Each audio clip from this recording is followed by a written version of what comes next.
All right. Apologies for the technical difficulties, everybody. We we have those. One of us is a Lasombra. I will say that this time. There's always a Lasombra in the chat. There's always a Lasombra. That was me. In this case, it was real. Last time it was me. Yep. Time before that, it was Avery. Then for the other game, it was me. So. Okay. It's going around. So To Sim. summarize what has happened, maybe. So in summary of what happened for anyone who missed it is we did our normal hey how you doings, and then Derek, Dain, Savannah, and Ro talked on the sidewalk about how Dain is going to go and find a keeper, a True Fae, one of the gentry at a goblin market, and Ro is going to help him find them so that a potential deal can be made to resurrect Dr. Cassidy so that they can potentially get information out of her, because ghosts can lie and do lie, and she was very well known for lying to everybody. So there's only a couple of ways to get information from the dead, and one of them would be to bring her back to life.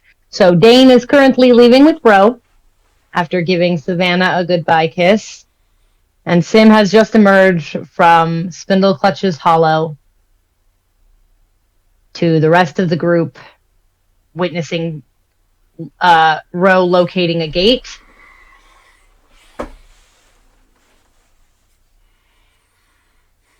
So the thing is they don't.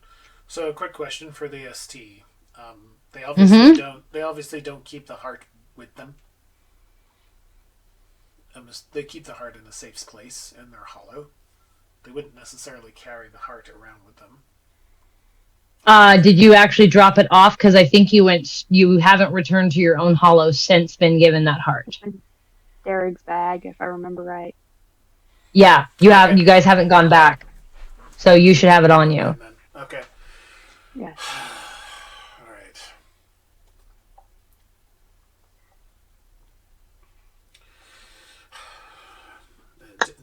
Derek's placing back. Derek, stop for a second. Stop. What? Please stop for a second. What? Okay. What are you talking about? Going around, turn him around. Reach his bag. Hold on, I just need to get something. Are we going to go somewhere? Where the fuck is it? To market? Hold on, I got it. To the market? The market? Who went to the market? You see Dain and Ro disappear into what you know to be the head. She located a gate. She opened it. You were gonna burn her. I didn't. I wasn't trying to burn her. We had to get in. Listen. Okay, all right. Look, I'm gonna take a moment to look at this thing. Maybe something. Maybe there's a crack somewhere. Maybe there's a malfunction. Maybe there's something I need to fix. Something happened, and I need to figure out what. Because this is important, Derek. This is very important.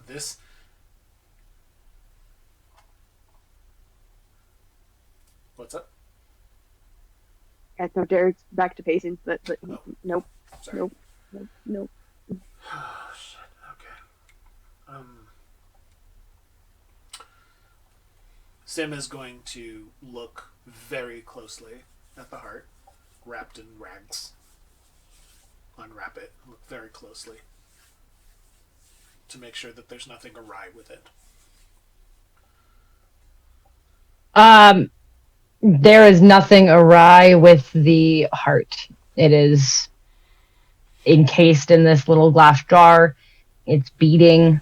It doesn't look like anything's out of place. Doesn't look like any part of it's broken. What went? What happened?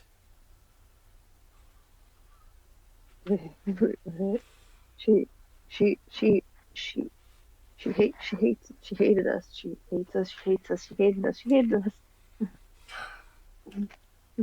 What happened, Derek? What happened when you went inside her dream? What went sideways? What? Please tell me. Oh, Derek's still hurt.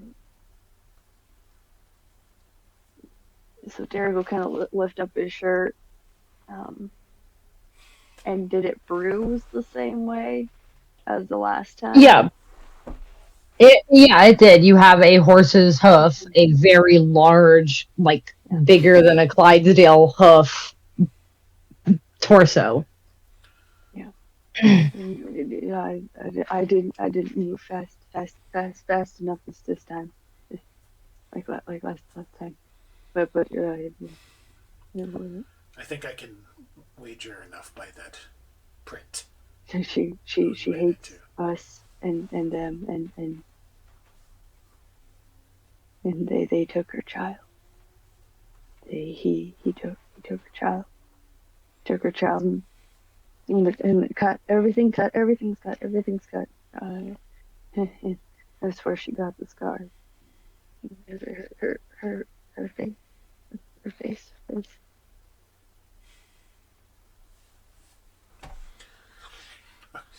Okay, Derek, wait. Listen. No. Listen. No. You're here. No. You're here now. We're here. I have to get back to the forge and make sure the heart's okay. Let's go. And Derek starts walking. Okay, Savannah's still there? Yeah. Do you want to come back with us? No, but I don't have a choice at the moment. I got nowhere else to go, and they left.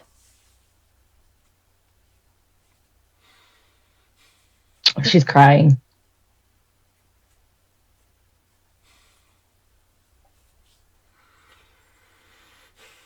But she gets up and she'll walk with you to your car. Okay. They'll get in, and Sim will keep the heart clutched close to him and drive as ridiculously as they can back to the forge. Make a drive check.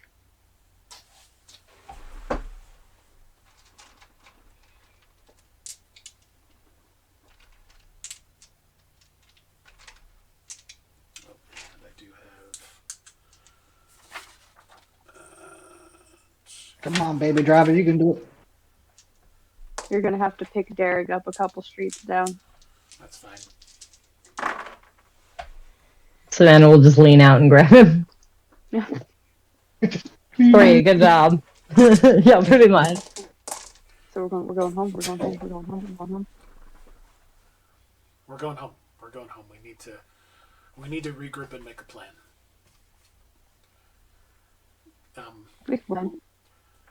That'd work. We'll work on it. I don't know how trustworthy the whole situation with speaking to them from beyond their death. I don't know. But I know the one thing we can act on right now is getting any sort of information about her, about what she worked on.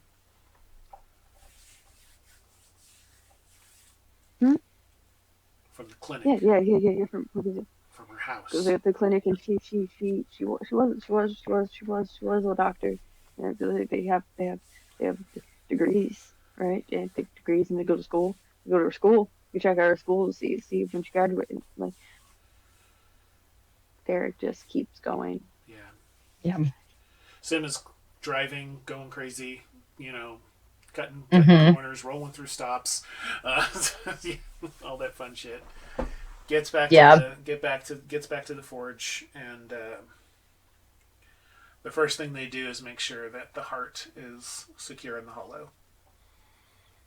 Yep. By the time you guys get back to the hollow, even with Sim's ridiculous driving, your new derangements, they settle back down, and you're feeling a little bit more normal. at this point. Probably very much so after I have the heart in a safe place. Yeah.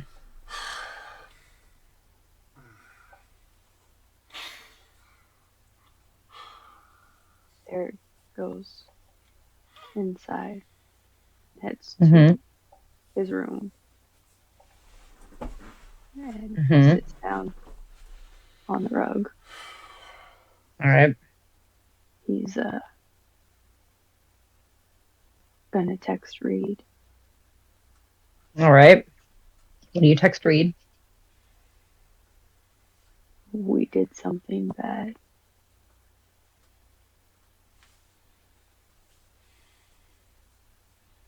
You get the bubble, Mm-hmm. the texting bubble a couple times, and it stops a couple times, and it starts again, and then it stops. Before you get just very simple. What did you do?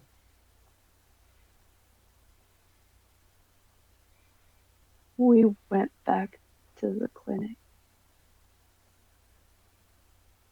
The one with the doctor. Mm-hmm.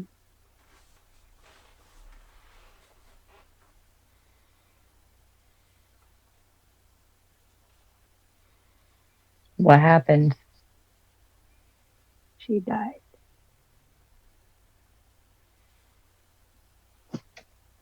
Reed does not reply to that, at least not for a while, so I'll let you know when she does. Yeah. Savannah sits at the kitchen table.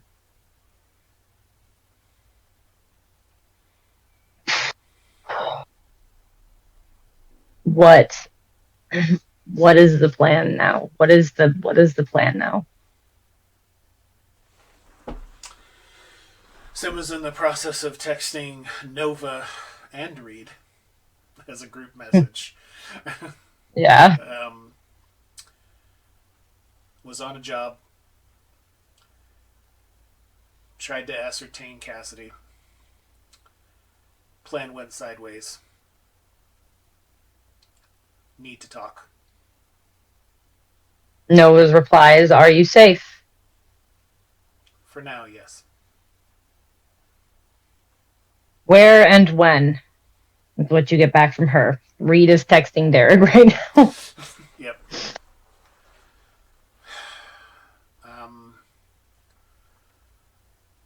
Within the next 30 minutes. And we need to meet at a neutral location. Say, Sim will mention like one of the restaurants or other places that they visit. Nova sends you an address. Okay.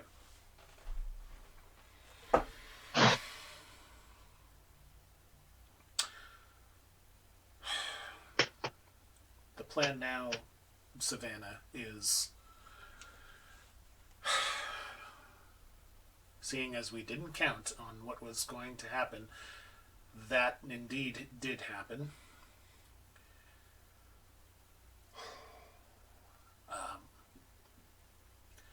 We're going to try and find out all we can. I know that the church is probably going to move fast. If they don't know already that Cassidy is gone, they're probably making plans even as we speak. For not only tightening things down, but probably also planning some form of retaliation.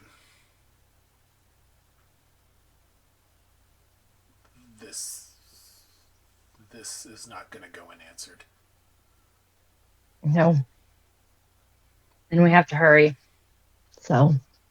Mm-hmm. Our window is closing. Yep. We got a half hour. I'm going to go back by the clinic on the way to where I'm going to I'll go with you. I'll see what I can do. Okay. Sim checks in on Derek before they take off. Okay. Hey, Derek. What? Hey, Sim. Rest for a little bit. Just take a few minutes to rest. He writes down the address that Nova gave him. Need you to come here in about a half hour, okay? Meet me here. Oh, okay. We're going to meet with Nova and talk about what happened. Oh. And see how we can recover. Hey. You didn't do anything wrong, okay? You just tried to get some answers, and things just got ahead of ourselves, okay? Okay.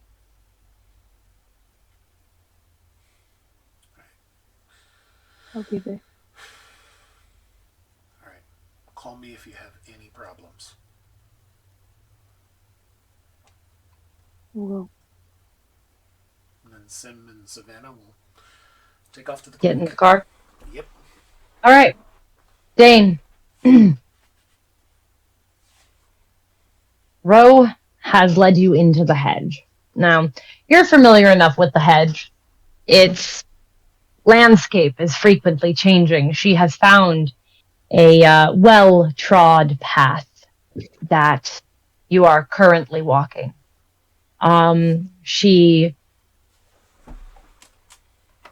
You can see the thorns. You can see trees. You can see different varieties of mountains, things in the distance, and the most noticeable is Ro with her very low clarity and very high weird. Leaves a trail of blooming flowers of spring in her wake.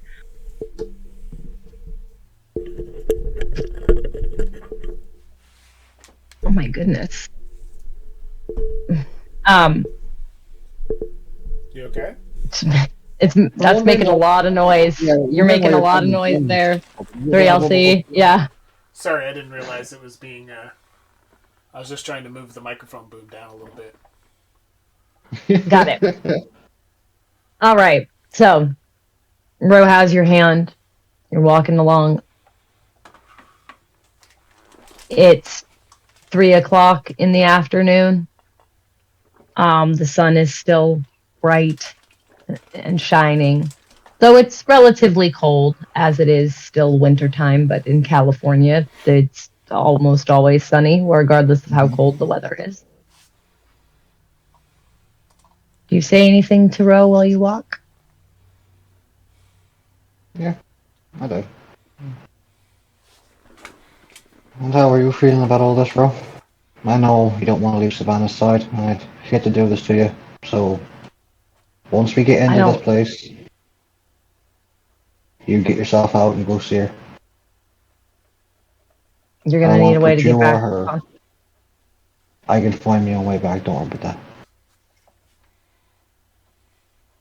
Can't be that hard, right? Just follow the footsteps. Yeah, I leave quite the trail. You do. What happened? Do you want the long version or the quick version? Let's go with the quick version. That doctor that Sim and Derek are always on about. Mm-hmm. We thought we'd go and have a little chat with her, but given what she knows, and I didn't fancy playing into her field, so we thought we'd do a fire. We did. We got her in the car. Remember that guy, Clutchy, the one that gave you the lollipop? Yeah, I do. Well, little did I know he was in my inside pocket the entire fucking time. So he pops his Ew. head out like a... I know, right. Scared the crap out of me, I'll tell you that much. Oh my god. Right, so anyway. Where was it? Oh, he pops his head out like a fucking... I don't know what the hell that was. Fairy. And then... we decided to take her to his... Well, you saw what his place was like. The darkest dark, as he likes to call it. Mm. Didn't tell us about the fucking wards, did he? The moment she woke up, she died. And then only thing I got out of her was a fucking pinprick. And these two fucking things. Sweet dreams and fucking good night.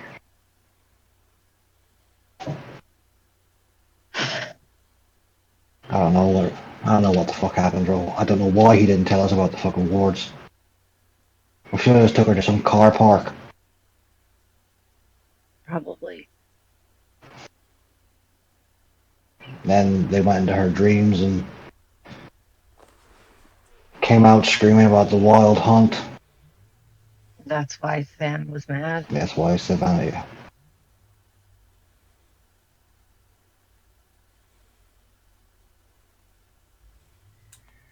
I mean,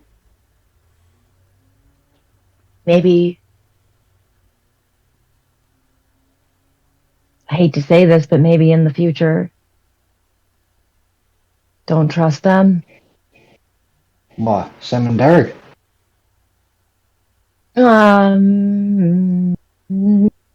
Derek is not clever enough to deceive anybody. That was rude. I feel bad for saying that, but he really. You have no audio. If you said something. I just think she's trying not to cry. Got it. Sim tries his best. Then who are you on about? You know who I'm on about. Spindle Clutch. He's old. He knows better what he's doing. He's worked in the courts. Politics, man. He's a politician, man. Like, Bro, the only two people I trust in this world are you and fucking Savannah. Derek and Sim, I like them alright. But they're not part of what we are. They're not our Motley. yeah. And whilst I thought she can talk a big game like he did back in that freehold, but do I trust him? In a way I sort of have to because he was keeper.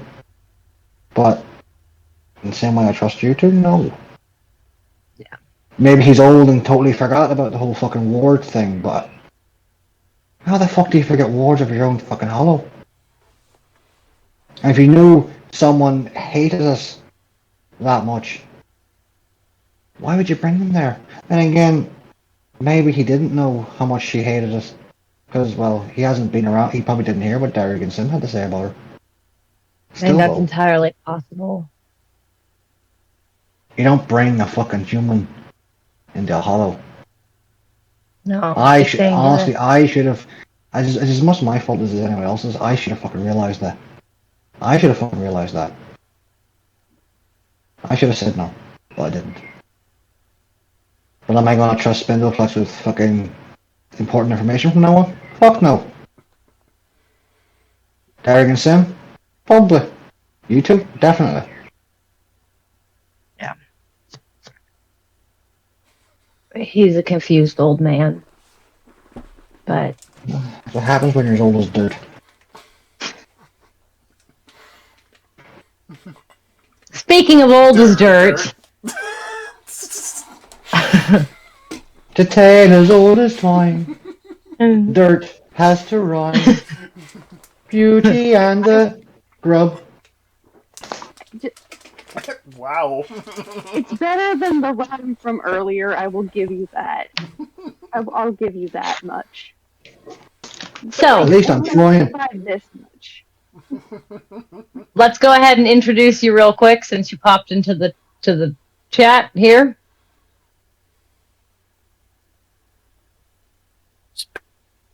Yes. Give me my tardiness. Nope. Ooh, that's bad. Ooh. I know who this La Sombra is. Your audio is real bad. Your audio is real bad. Yeah, Avery's a little somber now. Haha. Oh. Does it change? Oh my god, that hurt my ears. Who has the brain cell at this time? It's definitely the ghost. Oh yeah, no, that was. Ooh. Obviously, it's not me. So you know, one of you guys. Like, who has the brain cell? I don't know. It's not me. Anyways, so while we wait for hopefully audio issues, it has to be M. Audio issues. You guys continue to walk. You have your conversation. The scenery around you changes as it does the more you plod through paths. And you come to an area that's very overgrown. It's the thorns are encroaching, getting darker in color. The canopy it forms, creates this little tunnel that kind of makes its own twilight. It blocks out the sun. Even though around this time, it's probably getting closer to 4 o'clock. Sun sets about 6. It should still be pretty bright, but it becomes almost twilight under this canopy you've entered. Ro gives your hand a little squeeze, and we're close. It's just through here is the entrance. Is there something I need to know about these goblins, or before I'll be honest with you, I don't really consort with their kind. The market is not safe, which means that these hobgoblins, they allow the True Fae to shop their wares, which is why it isn't safe for us at any point in time. There is no violence allowed in the goblin market. They will give you it's the same as the one we all went to. It's the same rules, always the same. So they will not enact violence upon you while you are within the market gates. But once you exit the market, they could easily follow you. There's nothing in the rules prohibiting them from following you out, trying to get you. So just keep your wits about you. If you have a way to disguise yourself or sneak, that would be best,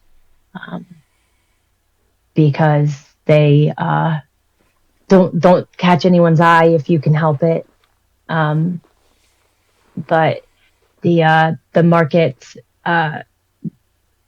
look for either who or what you want. If you're looking for, find a contract booth if you're looking for contracts, or find someone who might be able to give you information if you're looking for something. If you're looking for a keeper, you're going to want a keeper who's actually a booth owner, a shop owner at the market. You're not going to want to talk to one of the other ones. The ones they're shopping, they probably won't offer you anything you want. But some of them have stalls here. Is there someone you know here that I can talk to about what I need? If I can find a keeper that can bring someone back from the dead, it'd be a lot simpler. And if you have a contact here, where you get your fruit, maybe. Yeah, my contact's name is. Give me a second to look at my notes real quick.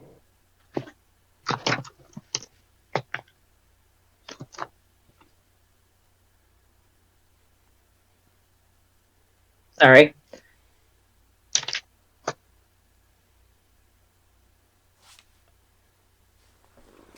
My contact's name is Crystal.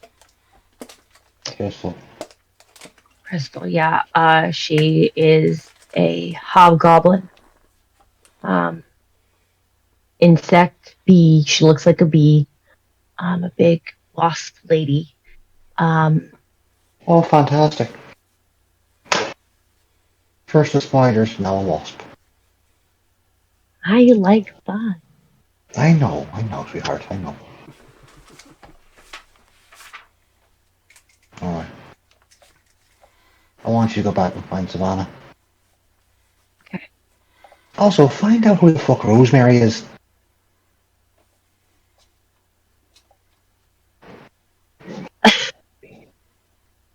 I don't know who that is. But she kept mentioning her and I have no idea who the hell it is. And now I'm curious.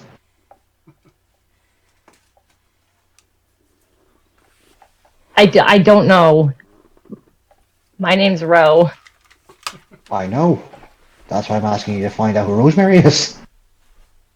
I will ask the next time I see them who Rosemary is. Now go. I don't want anything bad happening to you. Well, fuck off. Alright. I can find my way back very easily. So if you need me, you're gonna You might have to find a way to contact me. It shouldn't be too hard. Someone in the market can. Don't Okay? worry about it. You're not the only one that knows their way around the place. Besides, Alright. your sense is enough to follow. Even through the hedge. Yes, I know. It's going to take a while to fade with the spring. You have fun. Be Oh, have safe. fun. Trying to confront with fucking True Fae and not get killed. Fantastic! I love a good Sunday walk in the market. Come on. Be safe. She leaves. I will explain the market to you in just a minute. Once we see how the audio is for Avery. Is any better? Not really. You don't sound full of somber anymore. Yeah, it's better. Oh, well, they're gone. I'll be back. Derek, what are you doing? Are you going to make your way to the location that Sim gave you? Are you going to sit on your rug? Are you...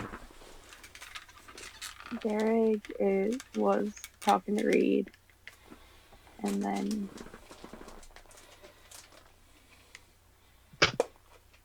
the box of stuff still there. The box of stuff is at the freehold. Okay.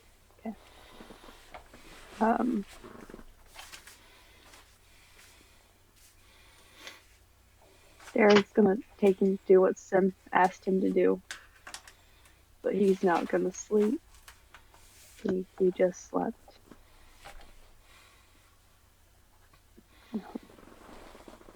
He doesn't want to have any of those dreams. He's good. So the half-hour mark comes up. Eric stands up and goes through, checks the hollow, closes everything up, and given that Sim took the car, is actually going to walk. Okay. You start walking. And it's a decent way. And I mean, you have the ability to walk for a long time. You are fast and you are strong, but you haven't had to so long. And it's exhausting. And you hate every second of it. You'd prefer to be sitting on your rug. You'd prefer to be in the car. Anything other than walking this long distance. Sim, you are with Savannah in the car, heading towards the clinic.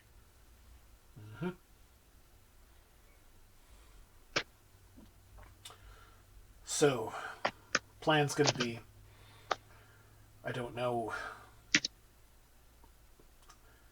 not sure what the status of the clinic is at. I'm assuming they have at least probably closed it to assess damage, insurance, all that fun stuff. So Probably.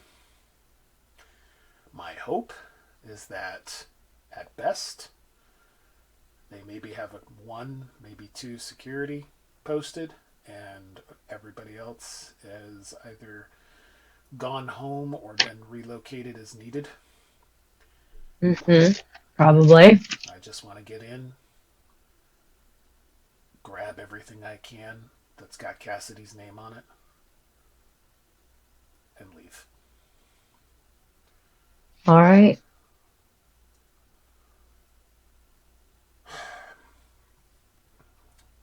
So I'm gonna pull up, and how's it looking? Okay. You do see a couple people. Based upon you going into the trapdoor with Derek, you see at least 3 members of the church at the front of the building. They have the iron weapons that you recognize. They have the various, some of them have their clothing inside out, the various things that you know to be frailties and taboos. And from kind of, if you do kind of a circle-ish thing before parking, you can see that they have 3 at the back.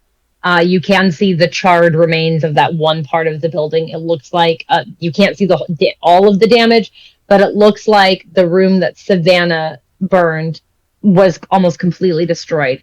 The room that your fire went into has some damaged furniture, but that's about it. That fire was very easy to contain. It was much more slow than Savannah, who basically launched a fucking fireball straight into that room. She did not ask the size of the room. She cast fireball. Is what happened. So, you. Oh, go ahead. It's about 3:10, 3:15ish, because you guys went immediately back to the hollow after Dain took off into the hedge. Now, Dain's trip through the hedge took a little while. That's why I kind of time jumped for Dain. But for you, it's about 3:15, right? Okay. So just to have a clear picture of what the clinic looks like, I think you might have described it before, but what's the approach to the clinic light like? Is it very open, or does it have some bushes and landscaping? It is very open. The landscaping is fairly close to the building. Also, being that this is California, there are no fucking trees whatsoever. If you see a tree, it is a palm tree. It is massive, and the trunk is probably about the size of a person's torso. Fair. And that's what, that's. Other than that, there are some, like, the bushes are a healthy green, like they're being watered instead of brown, like most of the grass color usually is, and things like that. But it's got some decorative foliage. Some of that, roll out lawn, but it's all very close to the building. Okay.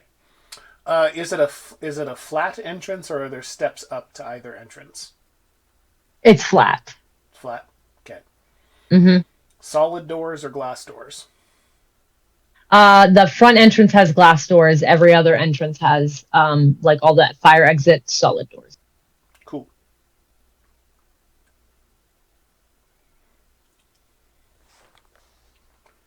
All right. What?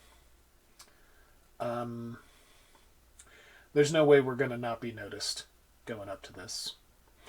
So I think if they haven't noticed us yet, mm-hmm.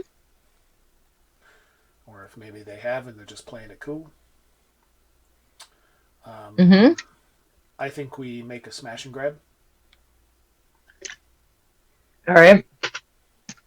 Savannah leans over and is like, I do have things that I can do, Sim. It's what I thought.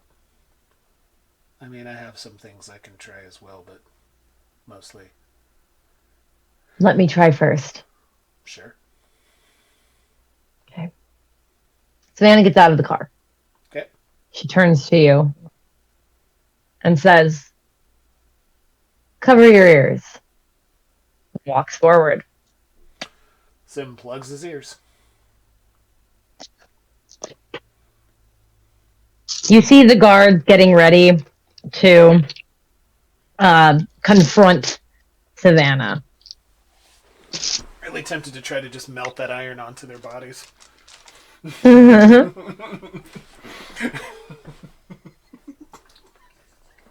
That's rude. We don't do things like... Come on, them. I'm not. Oh, beautiful. Ooh, beautiful. Okay, so... You love that metal. So you see Savannah open her mouth. Okay. And even with your plugged ears, it's a fainter sound to you, the fact that she's walked forward.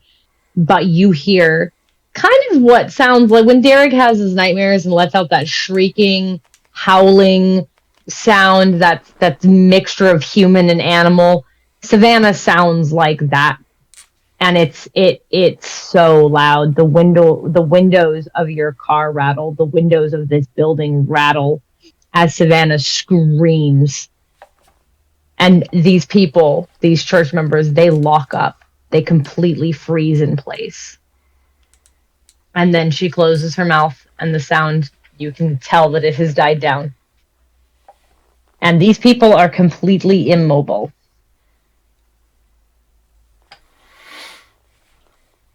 That's a might better plan. We have maybe 10 minutes. So Sim, you guys go in. Sim will pull the car up as close as possible to minimize. Yep. There's a roundabout. Yeah, just get there, and then boom, right through the front door. Yep.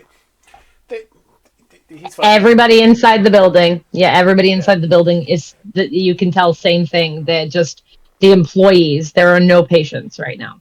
Okay. Guess is they all got sent home because the doctor's not in. Just ramrod straight, unable to move. Just completely. Don't laugh about the ramrod thing.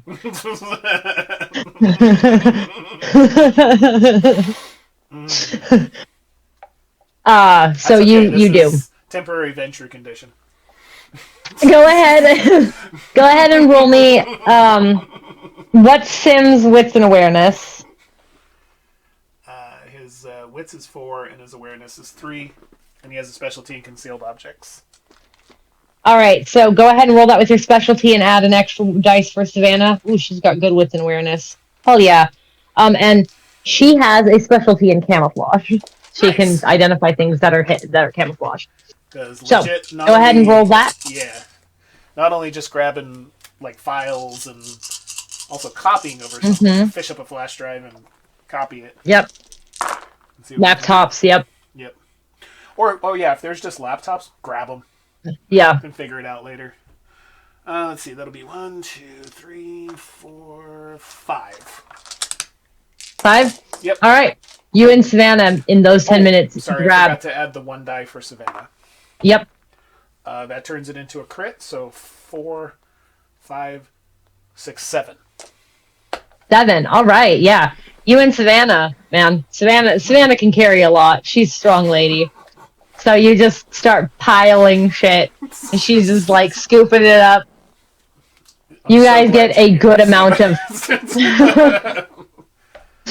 She's everybody's beast of burden. Carry a lot. You guys grab it.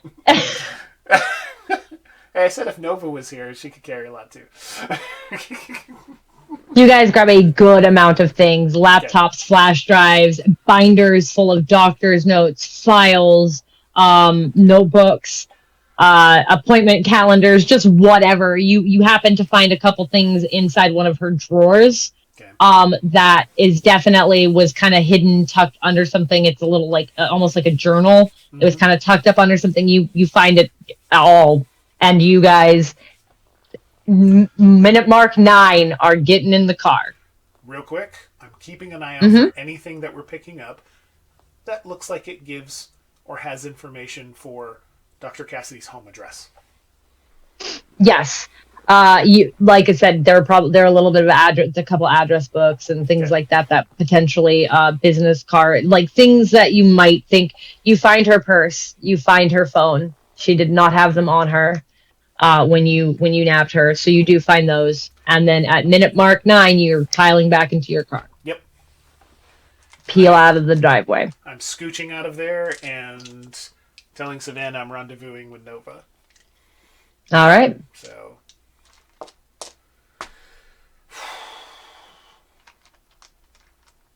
As we're driving in the car, I ask Savannah if she could look it over to make sure that there's nothing obvious in anything that we have that would look like we're being tracked. All right. Savannah will go ahead and roll her thing for that. I'm just going to roll it in the dice box because that's a lot easier for me right now. So, not a worry. All right. Are you going to drive like a crazy person? Of course. All right. Roll your drive check. If you have evasion as your thing, go ahead and roll that too as a specialty. I do not. Okay. 3. 3? All right, you're good. Shit, Savannah. What the fuck, dice box? We're going to spend some willpower on that. Because that was really bad. Dice box be hating folks.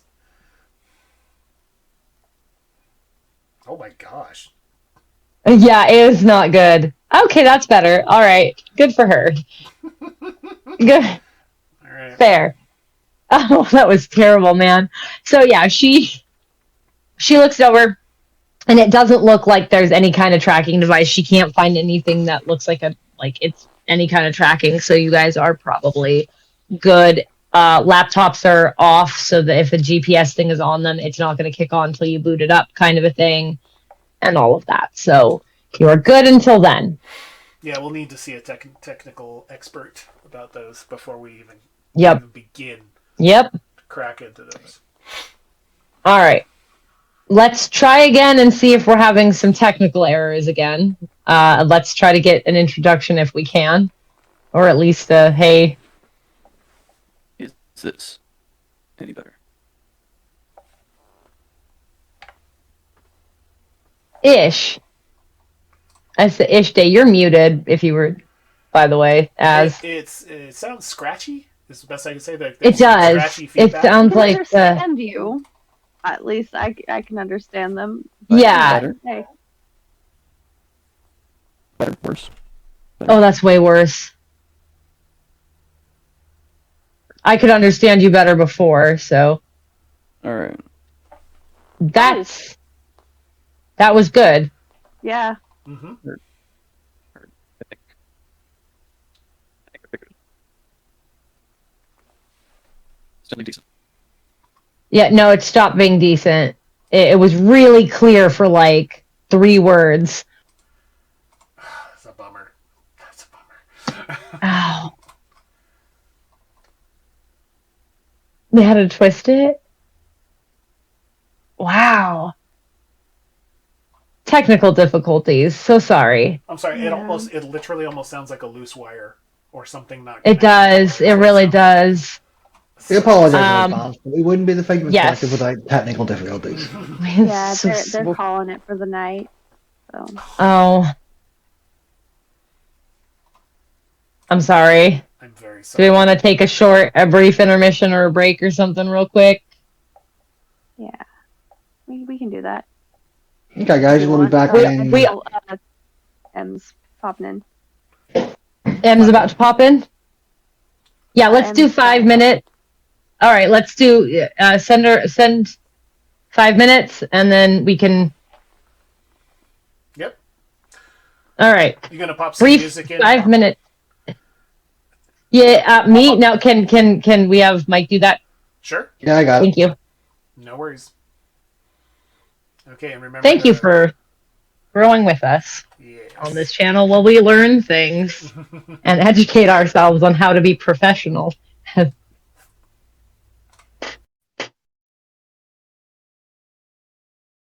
All right. So when we come back, we'll go ahead and start with I will describe the market that Dain is at.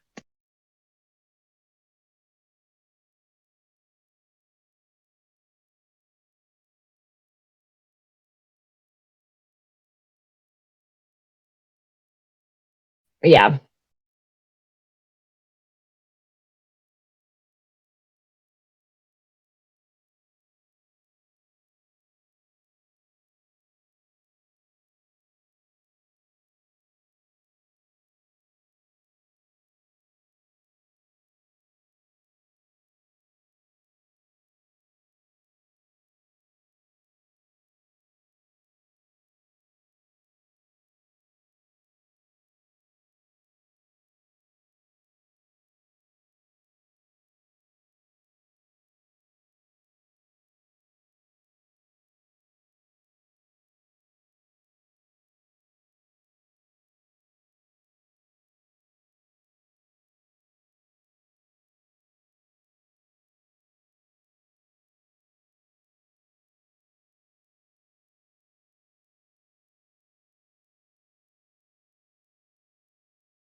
How many wards does your hollow have? Remind me. It has the 2. Which are the 2? People who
Hello, everyone. Hello. Welcome back. Thank you for your patience while we dealt with our ghosts and the Sombra. All right. So as you can see, we have our two wandering monsters have finally arrived. So I am going to go ahead and have them introduce themselves and the characters they're playing. We'll go ahead and start with Avery since they've been in and out for a minute. which I tend to do, yes. Hi, I am Avery. This evening I will be playing Spindle Clutch, the Tunnel Grub, the keeper of the austere Autumn Court. I am a little tiny bug man. Please don't hurt me, I'm very soft. All right. M.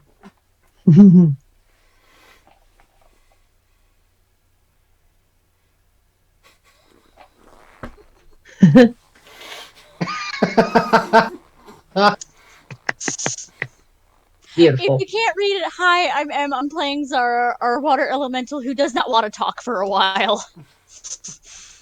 But please, talk so we know what you're saying. All right. I can I take know. a notes. I know that I said that after our break that we would go ahead and describe the market that Dain is at, but what we're going to go ahead and do instead is I'm going to describe something for Zara. Zara, you recently awoke. Something about the poem you had been reciting that day reminded you that you were once human. And that night, you pulled yourself somehow from the stream that was you. You took the whole stream with you. You dragged it to the edge where you found a gate. And as soon as you pulled yourself through, you started to regain human form. You got arms and legs again. And while you were still water, with almost a cloak behind you, dragging on the ground of this pond, you fled. And you ran, unused to limbs, because God only knows how long you'd been there. And you kept going, and you did not stop. And the longer you ran, the more form you took. The cloak becoming part of your body, receding, and you no longer pulling the stream behind you, but it becoming a part of you. Your limbs turned to some semblance of actual flesh. And while there are still elements there of what you once were, you are mostly human now, mostly normal. And you wonder if the closer you get back to this world that is calling you, the world that you were taken from, that you might eventually be the person you were. And the thorns of this hedge snag at you, and they cut you, and you're covered in dirt. But you know that something is waiting for you. You know that salvation has to be just beyond this place. So you keep going. And you push forward. And every part of you hurts. You don't know how long you've been running. Time has passed. You've watched the sun come into the sky. You've seen it set again. You've been running for days. You are exhausted. But you keep going.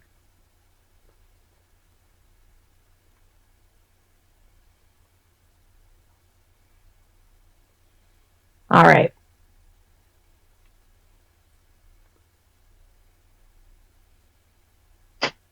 I'm going to quickly describe the goblin market.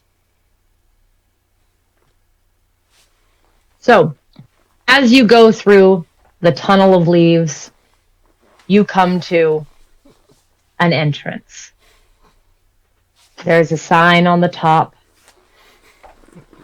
that says House of Arachna. The entrance is a door that is absolutely covered in spider webs. Oh, Jesus. It says, all are welcome, and a little sign that's off to the side.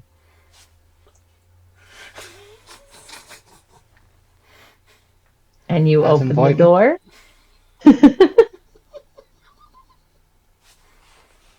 And you enter this. Fucking hate spiders. You enter this. You wouldn't call it a room. You might call it a forest, but the trees are so packed together. The twisting limbs so conjoined that no light is filtering through that and the numerous spider webs that blanket the ceiling. All of the lights are blue. They are hanging from stalls that you can see. They are hanging from the branches. They are entwined in webs. And you can see spiders, big ones, people-sized spiders, walking around in the webs. You assume that they're the guardians of this market. Should you step out of line, should you break the rules, conveniently laid out on a placard right by the door, or right on the inside of the door, that these will be what deal with you should you step out of line.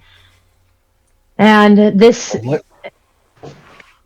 market is laid out very different from the one in the mall. It's a long row that looks like it goes down, and kind of loops, but it's got 2 lanes of traffic on the right side.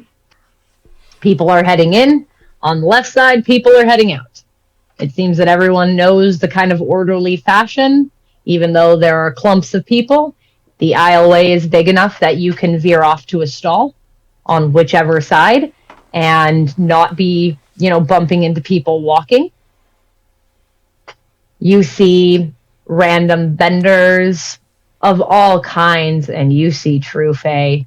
You can tell immediately that that's what they are. Otherworldly, almost looming over everyone, even when they're shorter. Their power just exudes off of them, and they pay no heed, even treating others cruelly as they pass, as though those that they don't wish to speak with are far, far beneath them.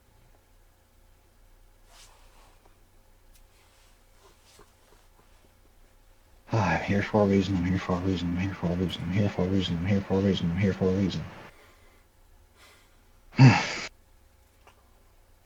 Dain's gonna keep his head down. like, just not make eye contact with anybody. Mm-hmm. Like, he knows what he's there for. There's a The wasp goblin lady fruit stand. called Yep. Crystal. Crystal clear. Yep. Wasp lady. Can't be that hard to find. Goblin Okay. fruit stand. She's the goblin fruit lady. No. So yeah, he's gonna try and make his way through the market and find the stand. All right, go ahead and roll me a wits and awareness, and we'll go ahead and move over to Spindle Clutch real quick. What has Spindle Clutch been doing? Well, we've been preparing the body of the late doctor. We've been sort of coating the limbs gently in grave wax so that no unduly specimens begin to creep in. Spindle Clutch has been shooing away the snails that have been getting a little curious. I'm using willpower for that. Okay. And just very, very quietly to themselves as they sort of get the wax sort of up the side of her neck and onto her face. Just quietly talking basically to himself at this point. Just, oh, young doctor. It is truly regrettable that even after the considerable show of force that young masters Sim and Dain exhibited upon you, that you still entered this place with the intent to do bodily harm to my friends.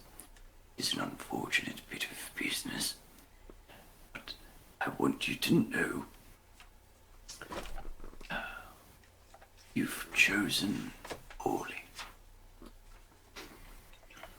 Yes, my young friends, they are strange, and I assume that by your nature as a human being, that things that you find strange you often act upon your worst impulses with. And I do not begrudge you of that. You were only acting the way it seems that you knew how, based upon your human condition. But however, now that it is just the two of us alone, I care for these young people very well. They are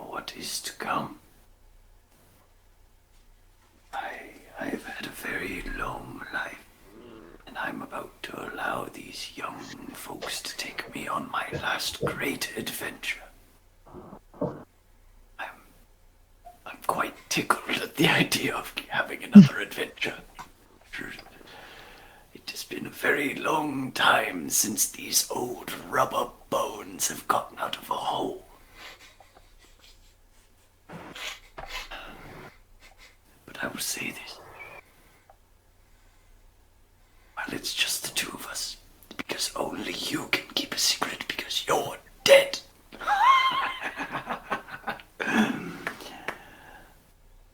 I don't think I'll be coming home from this adventure. And I'm not quite sure if I'm pleased at the prospect or that it would be bittersweet to leave the world in the hands of fine young people.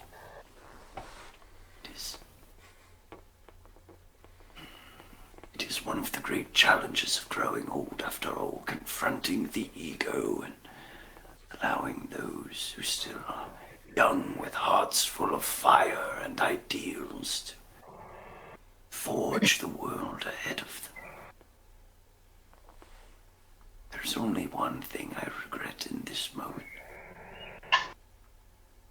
It's that I did not move on and have my last great adventure sooner. These young people, they are going to do something wonderful. And I only wish you would be around to see it, for I certainly will not. I'll just pat the body on the head and finish up the area of wax. Exactly as you expect from someone who has passed away. There is no response. She just cold, lifelessly stares up at the... Yeah, once you get a response, then you're like, huh, I don't think we killed you enough yet. I'm in danger! I'm in danger! Alright, Sim, Derek.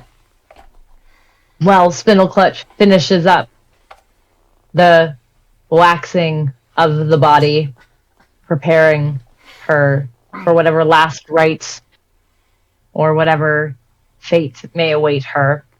You, Derek, it's fucking exhausting, but you get there. You're tired, you're sweating, you haven't sweat in a long time, and it's just, what? What? No, this it was important. This was important to because this is important. It's important. So, Sim and Savannah pull up. You see Nova's car outside the building. Okay. It's a warehouse. It's an abandoned looking warehouse on a bad side of town. Keep an eye out. Step out. No one wants to steal your car.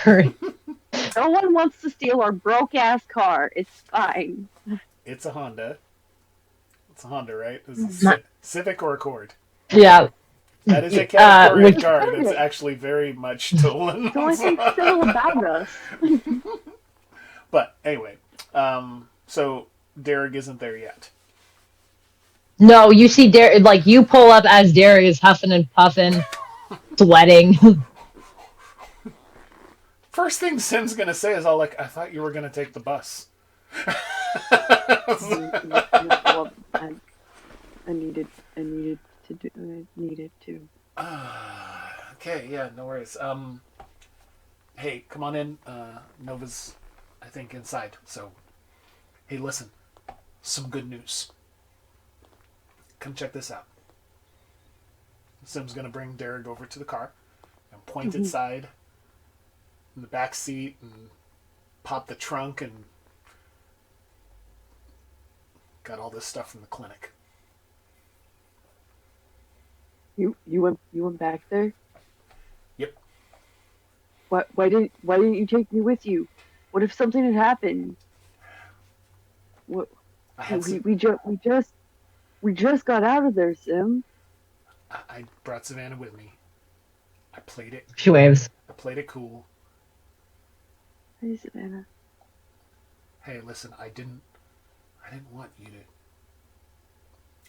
to get any more upset or I didn't want you in danger either. So I don't want you in danger, and of course I'm upset.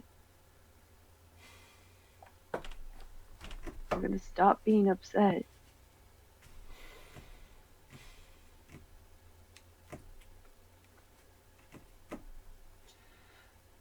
Why are we seeing Nova? Did Nova need to see us? I'm sorry I didn't take you along. Won't happen again. I'm just glad you're okay. Same. Sim's gonna just grip him. Give him a little squeeze. Derek is sweating so much. I know. He's sweaty. He's very sweaty. It's gross. The beanie is drenched in not a good way. Yeah. It's Ew. nightmare wet.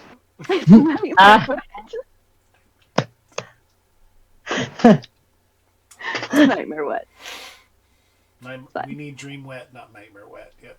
You always want to be dream wet. Your beanie needs to be dream wet, otherwise you're doing things wrong. Anyway. Perhaps our new water See, elemental can help with that. Anyway. You guys go inside? Oh yeah. So you walk inside. Motion for Savannah to come on into. Nova. Here we go. Or if she wants to stay with the car or whatever, totally her call. But Savannah can come. Savannah will stay with the car and make sure someone doesn't try to come and fuck with the document. Okay, that's fair. Go inside and see if Savannah, Nova, are you around? You walk in, and the building on the outside, while looking decrepit, the inside is basically kind of like a rose garden. And it's very pretty. It's dark. The building, it's still like the building still has grime on the windows. There's no lights. So you walk in, but you can see the flowering bushes. So I'm gonna need a little light. So you see Reed. Well, you see Nova first because of all of the, her white hair, and she almost illuminates in the darkness just due to how pale she is. She wears white clothing. She's currently wearing her armor, and as a winter court, it is white plated armor. And it takes you a second to see Reed because Reed blends in with the darkness as many darklings do. Mm-hmm. And so it takes you a second to realize she's standing right by Nova. But Nova definitely catches your eye first, and Nova holds out her hand. I'll activate my cloak of elements. All right, your protection from elements. Yep, protection from elements. All right. Sorry. Activate She'll do the same thing. And go over and clasp her hand. Yep. She'll clasp your hand. Thank you very much. So. What's happened?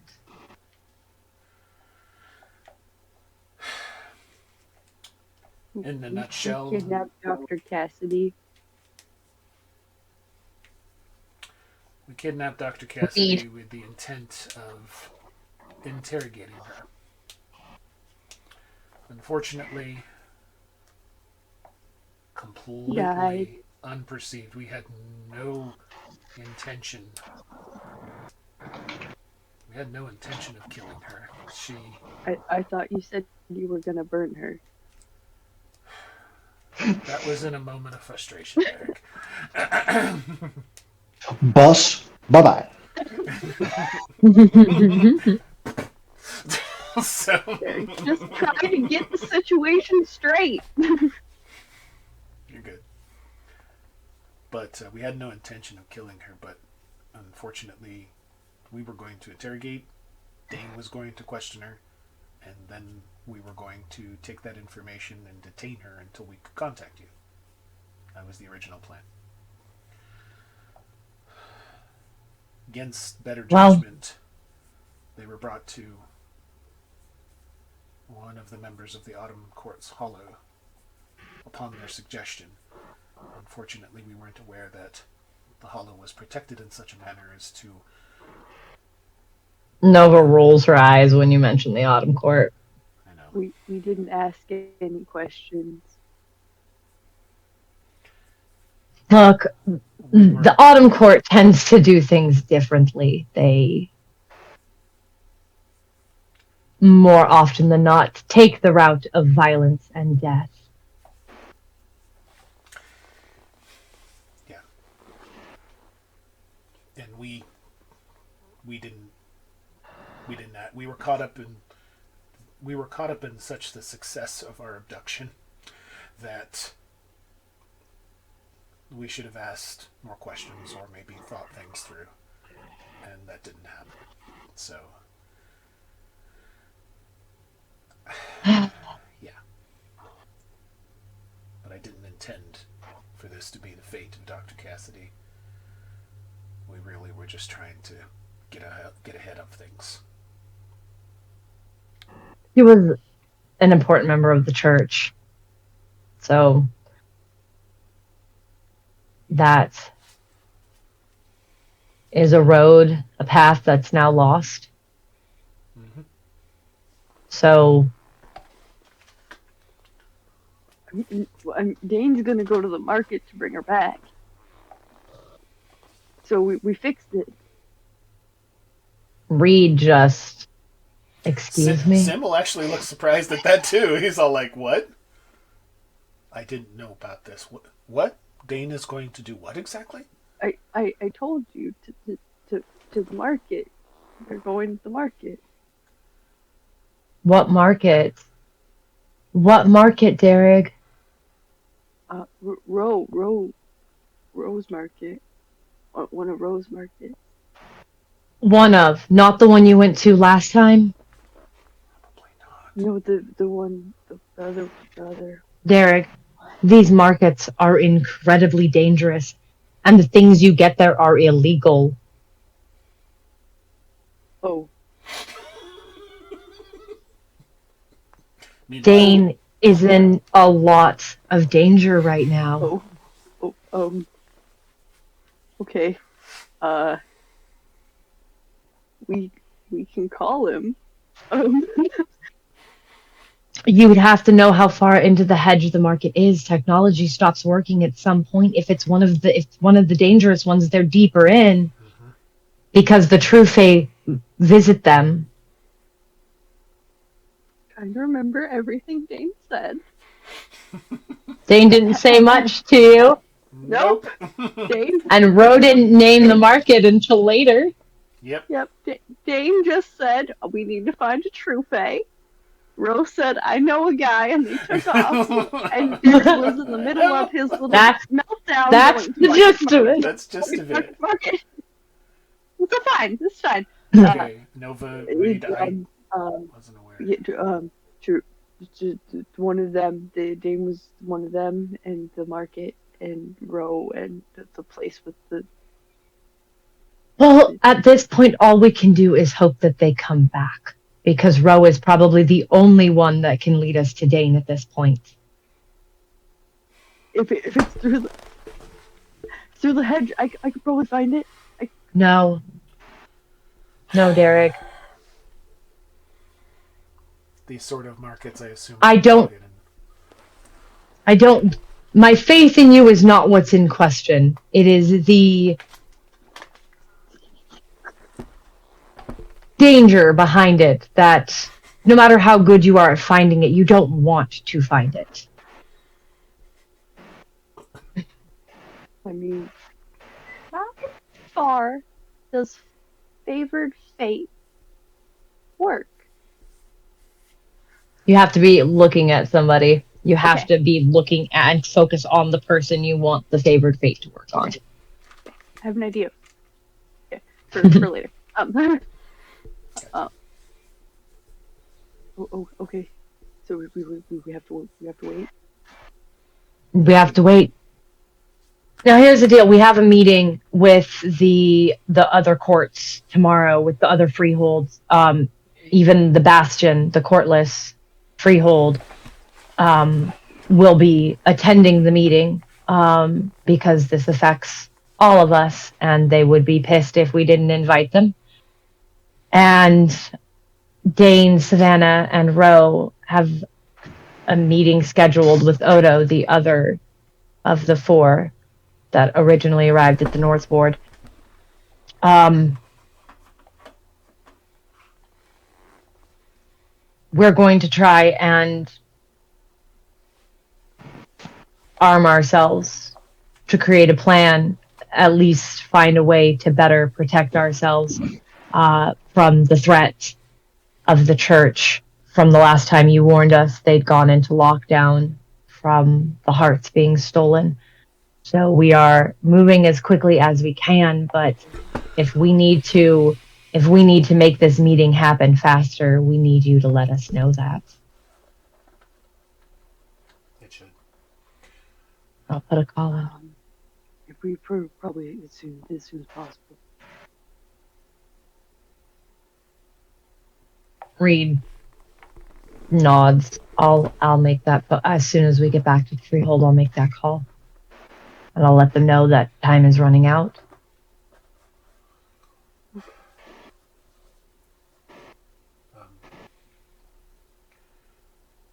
Perhaps a small bit of good news. I went back just now with Savannah to the clinic that we originally took Dr. Cassidy from. It was guarded and damaged from our attack/abduction. Savannah proved instrumental in assisting myself in getting all the information we could possibly have on the doctor and their operation. I have a car full of documents, computers, intel, you name it. It still needs to be gone through, and we need to have experts in technology to look at the digital equipment. I have some people I can call, some people I can send your way, and I'm not surprised that Savannah was instrumental. She is special. Very few who get taken by the Master of the Hunt ever make it back. She is one of a very small handful. Yep.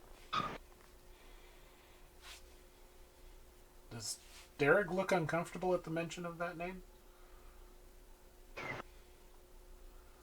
Derek, do you have anything you want to mention to Reed, maybe?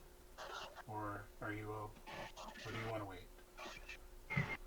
We should get the meeting going. We can talk about that. Okay, not a problem.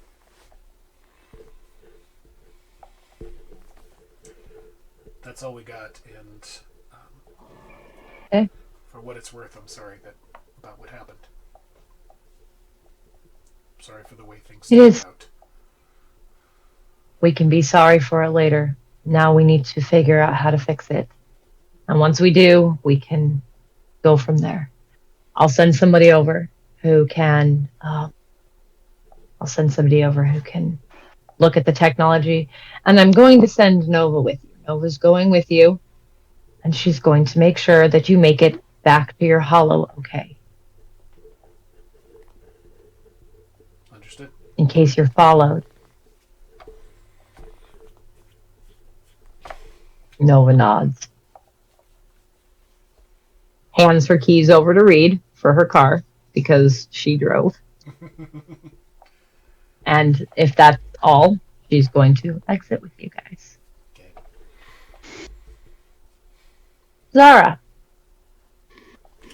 you've been running. I'll throw my keys to Derek. Derek can drive. That's all. All right. Zara, you've been running. And you plunge through this section of brush, your skin tearing, it hurts. It feels like you're being pulled apart. But you come through to this door. It's just set in the bushes. It's a white plain simple door to a house. You don't know what you're looking for. You don't know what the way out is, but you found a door. I'm gonna check to see if the door is unlocked first.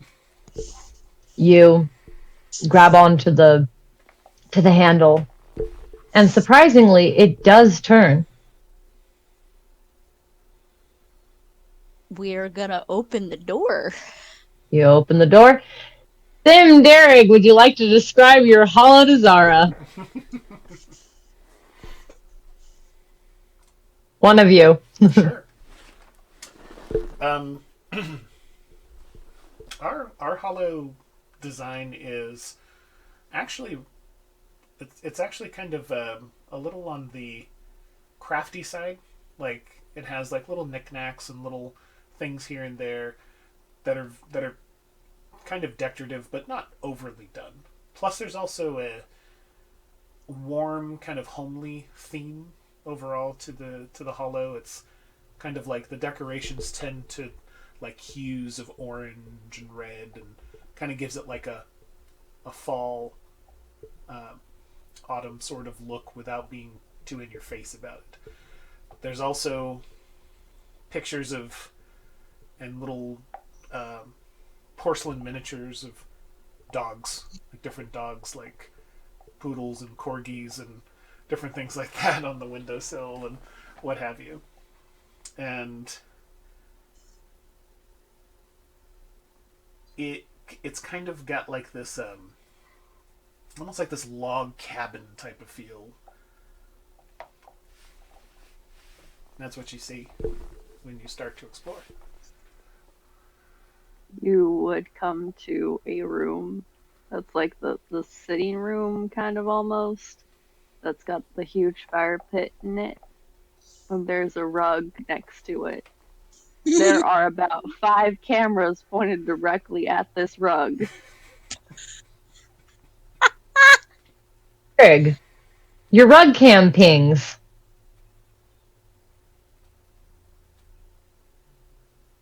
Derek's gonna pull out his phone immediately and just like, Zara, describe what you look like for Derek. Like,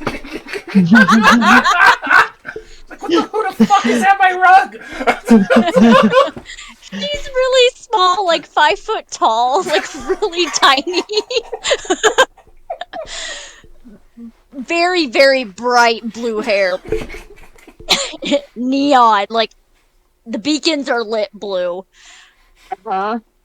Very pale skin, looks like pearls are like embedded in her skin, going down one side of her neck and on her eyes. And kind of like thin, like ears, like protruding from her ears. And she's like checking out all the baubles. She has a little bit of a curious look and a very relieved look. She isn't touching the rug. But she's pinged on your camera. So as she walked through, she pinged on the camera.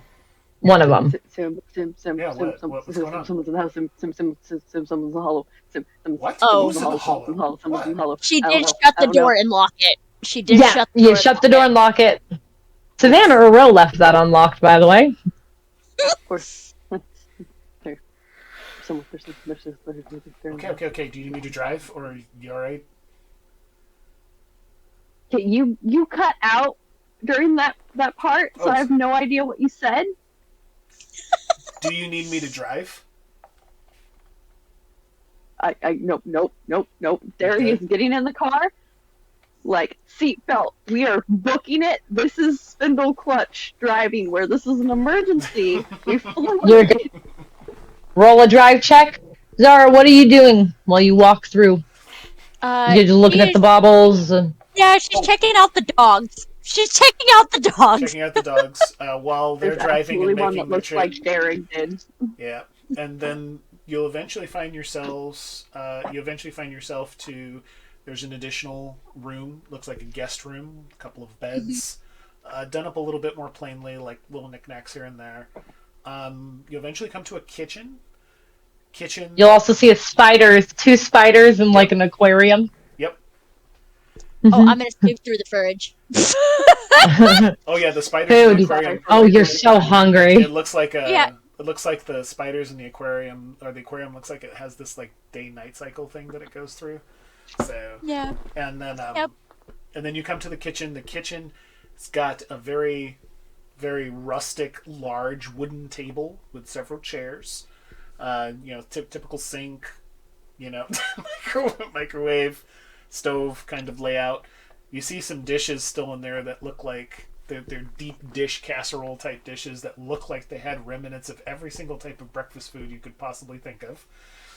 It smells bad. Like, it smells Covered in ranch. bad. Covered.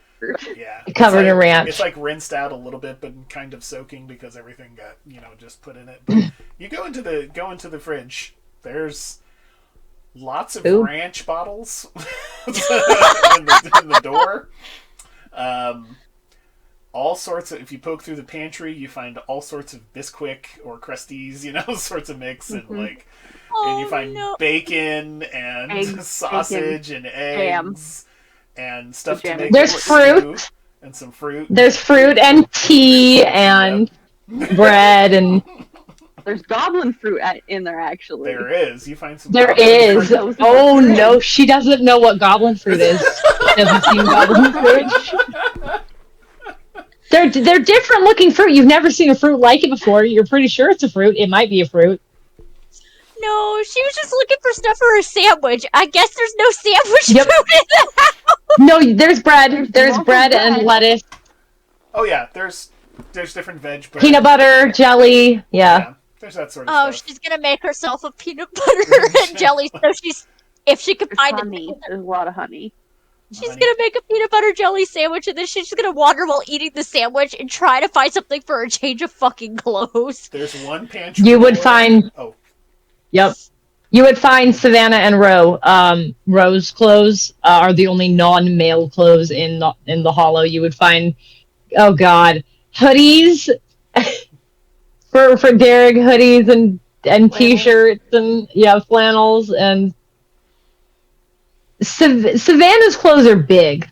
Like, when you pick this up, especially with how small you are, this looks like an enormous woman wears them. Just huge. Like, you pick them up and you're like, huh. Is there a shirt? She'll just put that on. Dress. There is a shirt and it goes down to your like fucking knees. Beautiful. I have a shirt dress now. it's a shirt dress. Yep. Perfect. You also find one section of a cupboard. Chronicles shirt dress. A cupboard? Boom. You find one cupboard that has a lot of hot sauces. Some homemade, some store bought. We spicy up in this bitch. Okay. So also, if you happen to wander past the kitchen, there's a small front room, but then you notice a door seems to head out into a store. Oh. No, she's not going any further. This is the safe zone right now. Okay. If you happen to, you can kind of look through, or if you crack the door and look through, there's, you catch what looks to be a storefront, and it looks like a ton of pottery, cutlery, knives, all sorts of stuff, and and then you can smell a little bit of a faint smell of a blacksmith forge off in the distance.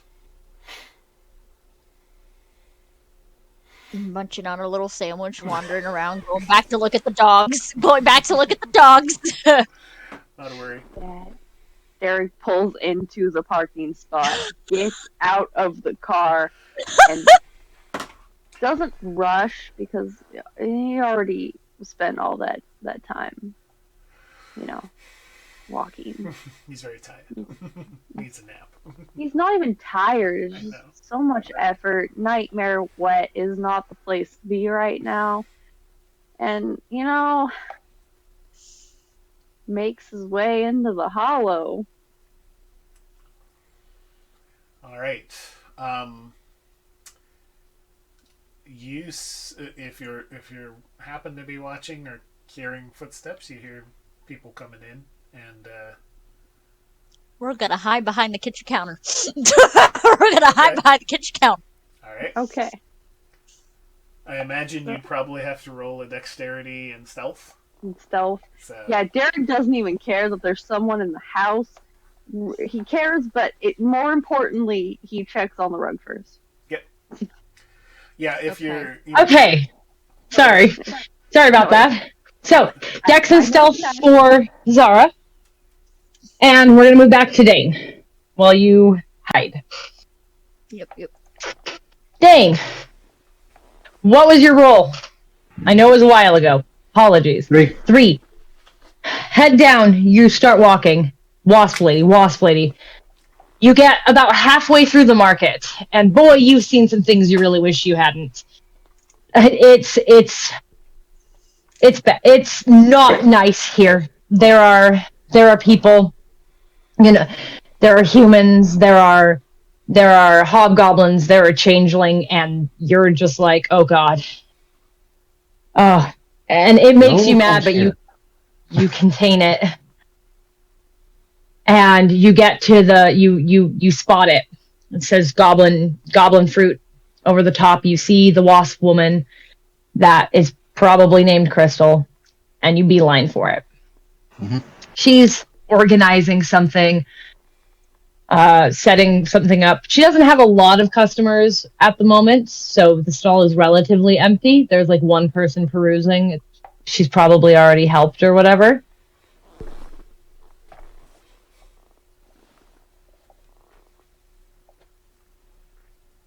Dan's gonna walk up like he's gonna buy some fruit.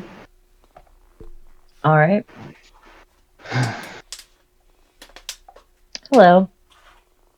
Her voice hums like a bee. It's a humming sound that comes out, but you can hear the hello in it. It's good evening. You harvest these yourselves, do you? I do. I have a grove. You're not Crystal by any chance, are you? I am, in fact, Crystal. I don't think I've had the pleasure of meeting you before. No, we haven't. I'm called Dain. Hello, A friend, Dain. you might know her. Small little girl maybe comes by, stuff off you every now and again, by the name Ro. Yes. I have certain fruits she cannot get access to elsewhere. They are hard to obtain. Easier to find them for me. I've no doubt. It looks like you have a great selection here. And I was Thank wondering, is this all you sell, or do you have information to pass along? I have information. It depends on what information you're looking for. Well, it's something very specific, you see, and I'd rather not say it aloud. If you mind coming a bit closer, I can whisper it in your ear. She gives you kind of a suspicious look, but knowing the rules of the market. He just puts his hands on the table, like at each side, like.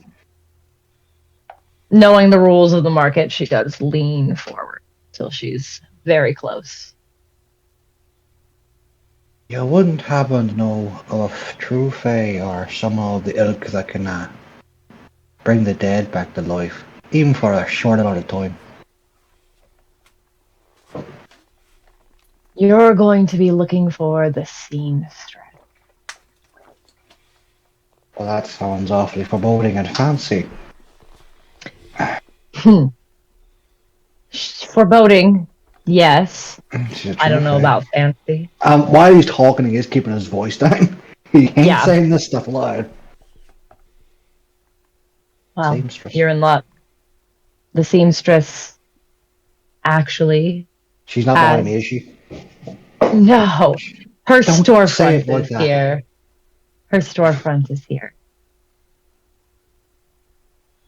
Right. And where would that be by chance? It's a little ways down. That way. She points deeper into the market. A couple of doors. It's one of the ones built into the tree. The sign above says, buttons.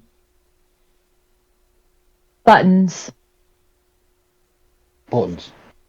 It just says buttons. It's the name of her shop. Okay. And As you've given me this information, I'm going to assume it's going to cost me something, so what would you like in return? I always pay my debts. As this is clearly your first time at this market, and since Rose sent you, I will waive a price. But should you come back and ask me for information, then I'll charge you. You know what, Crystal? You're fucking great. I like you. Best of luck. If you don't see me come back this way, I assume I died. All right. And he's gonna... No reply. Just... And you do. You walk a little ways and you come to that door. It says buttons. It's got a bell on the top of it. The bell is what's glowing the blue light that has pervaded this area. There are several of these large spiders standing outside this door, almost like guards, though when you kind of walk nearby, they don't move as if to stop you or anything. They're just standing there, kind of menacing. They have a lot of eyes. You're not sure where they're looking. It's weird. He assumes you're looking at him regardless of where their eyes are like. There's Yeah. I really need to get over my share of fucking spiders. I mean, files one. You know, I don't know what the hell's going on. Right. In we go. You open the door. Gives it a quick knock. Knock. Door swings open. Does And it swing open inside- as someone pull it open, or does it just swing open as I knock it? It's you knock and the door swings open as if someone pulled it, but you don't see anyone standing on the other side of the door. I'll take a tentative step inside. What you see is a room filled with plants. If you didn't know better, you'd think you had stepped into an ancient ruin. The walls are stone, but you can almost not see the stone under the amount of foliage and ferns and vines and ivy and all of the various little sprouts that have grown along this. You can see a little bit deeper into the room. It's not hard to see. This room is more tall than it is long. But in the center of the room is a giant stone pillar, several stories tall. Jesus Christ. There's a brief moment as you look at this pillar where you're pretty sure you're seeing this kind of green color, a little bit of black amongst the vines that are the moss that's growing on it. And for half a second, you think that what you're looking at is more moss. And then it moves. And you realize that's the body of something spiraling all the way up this tower to the top, where you can barely see the torso of a woman kind of hanging out, like lounging on the top of this pillar. I like big women, but Jesus. Can you hear me? That body unfurls, and you realize it's a centipede, but the legs aren't pointed and insect-like. As they start to move and pull down, you realize that all the legs on this centipede body are hands pulling itself along. And it slides down, coils into a kind of almost snake-like pile. And you see the woman, that it was the torso at the top. She has 8 arms coming out from all different parts of her. They're different lengths. She has 2 horns that go up, white hair that has some braids in it. Her eyes are white, just completely blank white. Hello. Good evening. Would you happen to be the seamstress? I am, in fact, the seamstress, and what exactly is it I can do for you? Well, my name's Dain, and rumor has it you have a very peculiar ability and contract. Bringing the dead back to life for at least a short time.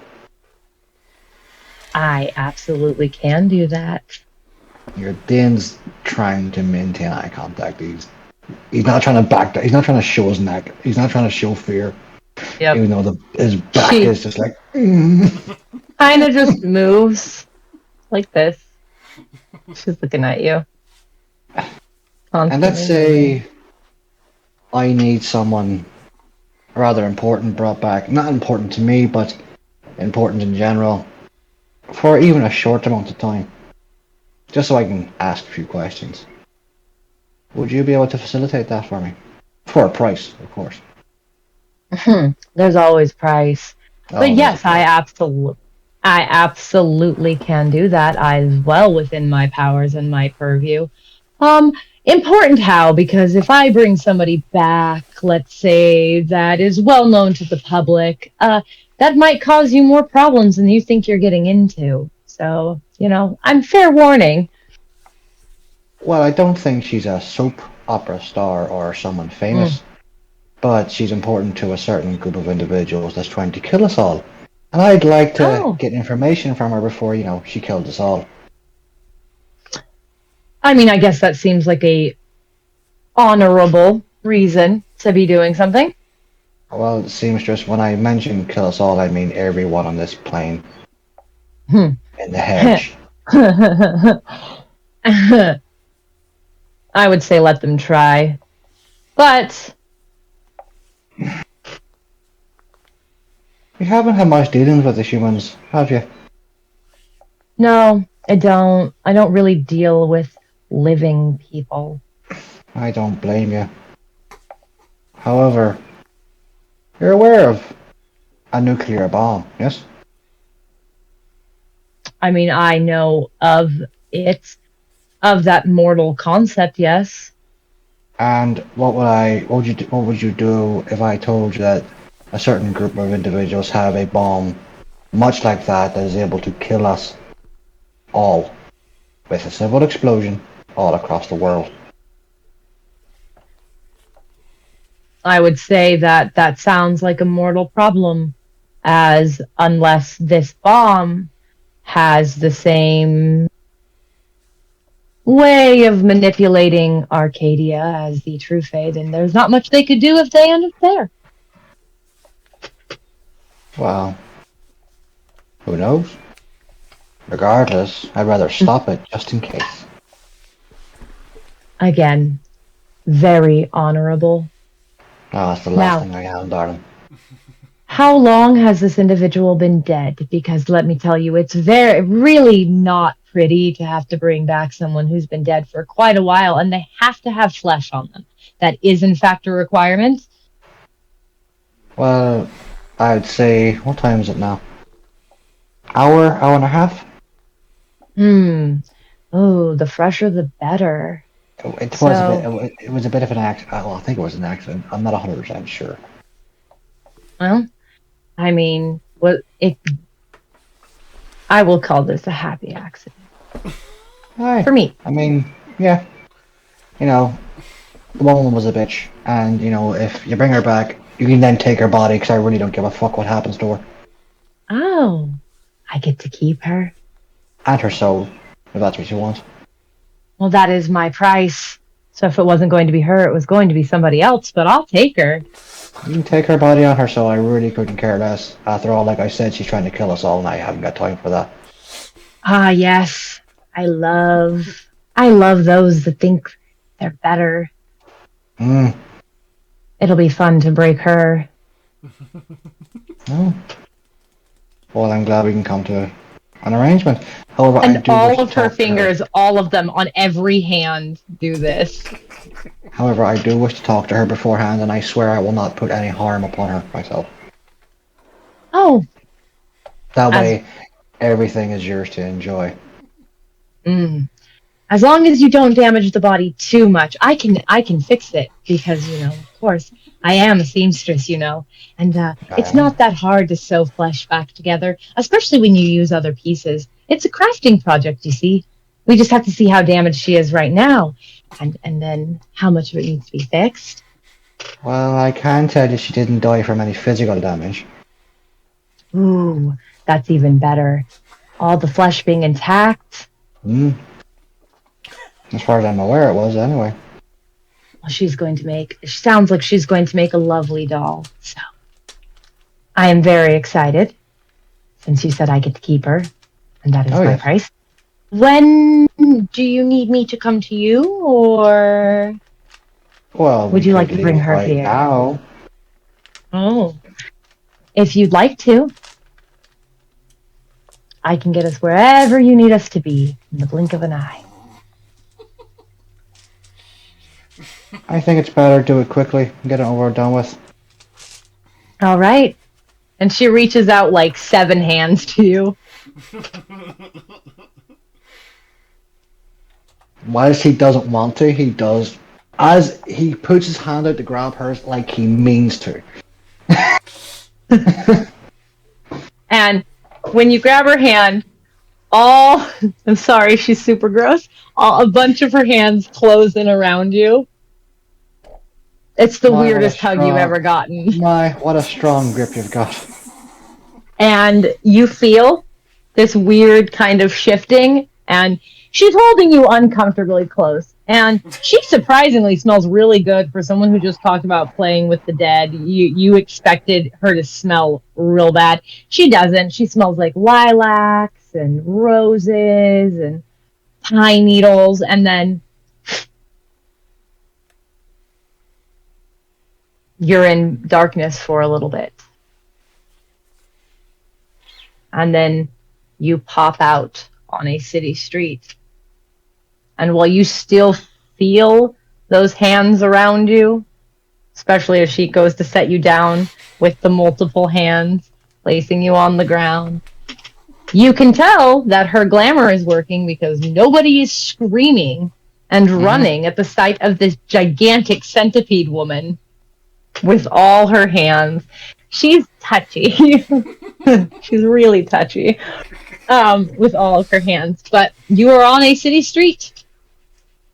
Actually, surprisingly near where you and Ro entered the hedge in the first place. Mm-hmm. All right. Where are we going? She seems way too excited. It's not far now.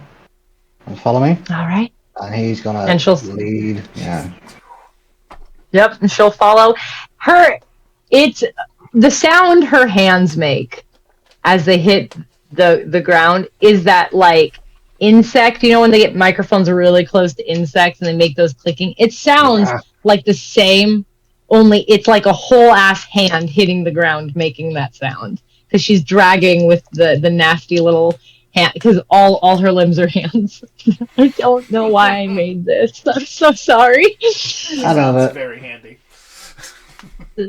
Zara, what was your stealth? 3 successes. 3. All right. Wits and awareness. If Sim is looking, Derek went to go check on his rug. Yes. We're about to get the spindle clutch and the True Fae. Oh But yeah, we'll I have deal a with feeling this they're going to first. be coming into that hollow like a wrecking ball. What? Oh yeah! I heard that. It'll be fine. Dead people. She's here. very friendly. Well, never mind. All right. What did you get, Sim? In your wits and awareness. Let you know here in 2 seconds. 1, 2, 3, 4. 4. Oh no. All right. It's exactly like it worked out perfectly. So, Sim, you're looking around. Someone was here. Derek said someone was here. Derek absolutely, saw them on the camera, showed you them on the camera. You go looking, and you find Zara. He's right in the middle of going, who has been eating our peanut butter? Hello? Slowly backing up, scooting across the floor. Yep. Now, he looks similar to people that you've not 100% exactly the same, but similar to others you saw, not True Fae. Though there's an alarming second where you're like, oh no, I'm back. I didn't escape. This was a trap. And you see that fear on her in her eyes, like she. Sim's gonna crouch down. Be like, hey, where'd you come from? Points towards the direction of the door. The back door that leads to the hedge. You can. Shit, someone forgot to lock it. Yeah. Okay. I'm gonna assume then you recently just escaped. Okay. She nods yes, like very, very enthusiastically. Okay. Okay, look. I can get you to somebody that can help. Okay? Seriously. Derek? How's everything okay? The rug's doing good. Derek's gonna come back into the room and be like, so the rug's okay, but I didn't I'm Derek the rug. to Zara. Describe Derek to Zara. Derek Is a very is pretty not man. that tall, but it's because he's all slouched over and his legs look like they move wrong. He's got an extra. Why do you keep yelling? He's got an extra joint to his fingers, and his mouth stretches out almost canine-like. So when he talks, Lots of teeth. No, she's gonna point her happy sandwich at him. no. Now, the other thing- ate already. But The other thing is his hat is red and dripping blood. All she has is a sandwich, and she's pointing at it like a weapon So- towards Derek. I already ate, but thank you. We need to call someone right Listen, now. Do you have a name for us that how do you want to be referred to? She's very quiet. Like, she'll make a motion to, like, a pen and paper. Like, a pen and paper. Sim will go over real quick to the countertop. What the hell are you playing with? And then, Madam! No, you already bullied Derek out of state. No. The pets are being problematic. Right? There's a notebook and a pen. Looks like it's for writing like grocery list or something. By the bread There's like box. the to-do list for Yeah, Derek. to-do list. Like, And so he'll hand that out to you. She'll give a little nod of thanks, and she's gonna write Z-A-R-Y-A, and it's really nice handwriting. Okay. Zara. Zara? Zara. Sim. Yeah, we need to go speak with Reed. Caps. N-O flips it around. No. We have to make sure you check in so that you're accounted for and safe. He's absolutely correct. Listen, we're not trying to do you any harm, but we have people here that can help you. They helped us when we got out. That's why we're here. Kind of. We had to go through like the process of buying the studio, and then but the hollow was what they set us up with, but the shop itself was a whole process, and you don't care. It's okay. That's fine. That's I'm gonna She looks so confused. go call some All right. people.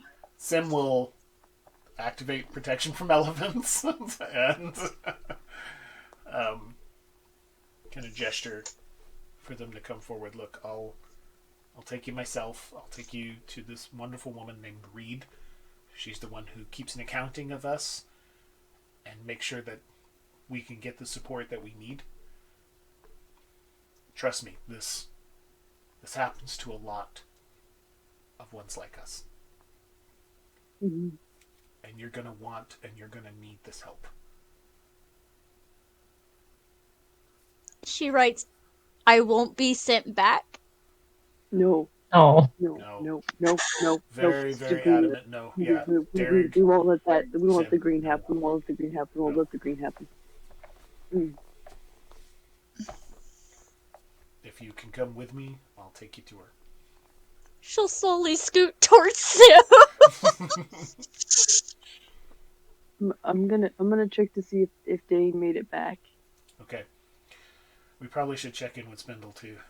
So That's what I'm doing. And Derek's gonna call Spindle Clutch to see if Dain made it back from the market. All right. Spindle Clutch is. and then if All right. Zara is comfortable, they'll help them out and take them. If you let Sim help you out when Sim touches you now, because you activated protection, like even with a soft touch, he is very, very warm, hot, and you steam a little. Now he doesn't boil you or burn you real bad, but you see the like puffs of steam kind of come up, and technically you actually would be hurting Sim more than he hurts you just because of that how the elements work, but he's protected himself. So but yeah, it steams a little. But it's the first contact you've had with another person that wasn't actually feeling like pain. Like the time people would jump and swim in what was essentially your body, and it's the first time in a very long time you've been able to stand touch. She's gonna start crying. Just sob, like blood everywhere. Poor baby. You always practice safe Changeling. There you go. All right. Spindle Clutch. You get a call. Hello. Oh, now one moment, Doctor. I've got to go answer the landline. And Spindle Clutch will make their way through one of the tunnels that's about yay big, into the little sitting room that has the rotary phone hanging on the wall. Like the one horn that you hold, and then the other is like at your ear. Pick it up. Oh, yes. Hello. Is Dain back from the market yet? I'm sorry. When Who can I is- get back? who is this? Hi. It's Derek. This is Spindle Clutch, right? Otherwise, this is gonna be a really awkward conversation. And I've already called the wrong number like 3 times before, and Sim, and then they didn't know who Sim was, and it got really complicated really fast. Are you going to keep talking, or can I interject? That was it. Very well. No, young Master Dain has not yet returned, and as per the rest of that, I wasn't really listening. Okay, that's fair. I mean, I just they were going to the market, and if they don't come back from the market, that means that the True Fae did get them. Well, we can't let that happen now, can we? Oh, no, not the young Master Dain and his fluffy little tail. Very unbecoming of you to find that tail somewhere in the street. I thought we would find it at the market. Would it be in the street? The street in the market. I don't want to find Dain. Yes. I want Dain to come back with Ro. He has Ro. Oh, yes. Well, then I assume that young Master Dain will be just fine if he has Ro with him. That was it. Yeah. Are you coming back? I've started talking to the snails again. It has been quite some time since I've had company. Are we coming back? No. We have to take in Zara is in our house, and we have to get her somewhere safe. But after that, I think we might be coming back. I don't either. She just showed up in our house. Oh, you could always bring her here if you'd like. I think we have to take her to the freehold first. You know what court she belongs to? I don't think she has one. She's just crying. You should bring her here, and then, seeing as I am one of the keepers of the courts, I can see what I can do. I'll let them know. Suss it out, as young Master Dain likes to say. Okay. Sus. Okay. Suss. All right. Yes, I don't know what that means, but I shall indeed suss it out. Okay. Do I just hang up now, or? So, it's a few minutes after that phone call. Derek and Sim and Zara are gonna have their conversation about that conversation in a minute. But it's a few minutes after that Dain and the seamstress are outside the hollow entrance. Yes, the wonderful cellar doors into the basement. Dain's sort of hyping himself up. To go inside the claustrophobic. Sky above, sky above, sky above, sky above, sky above, sky above.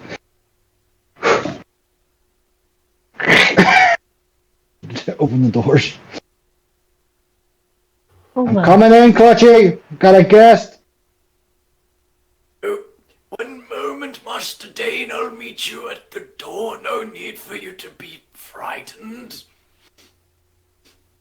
Who said I was afraid? No one, your courage is intact, good sir. Yeah, right. Anyway. A few moments later, Spindle Clutch will come walking up the rickety wooden stairs down to the cellar. And you have company.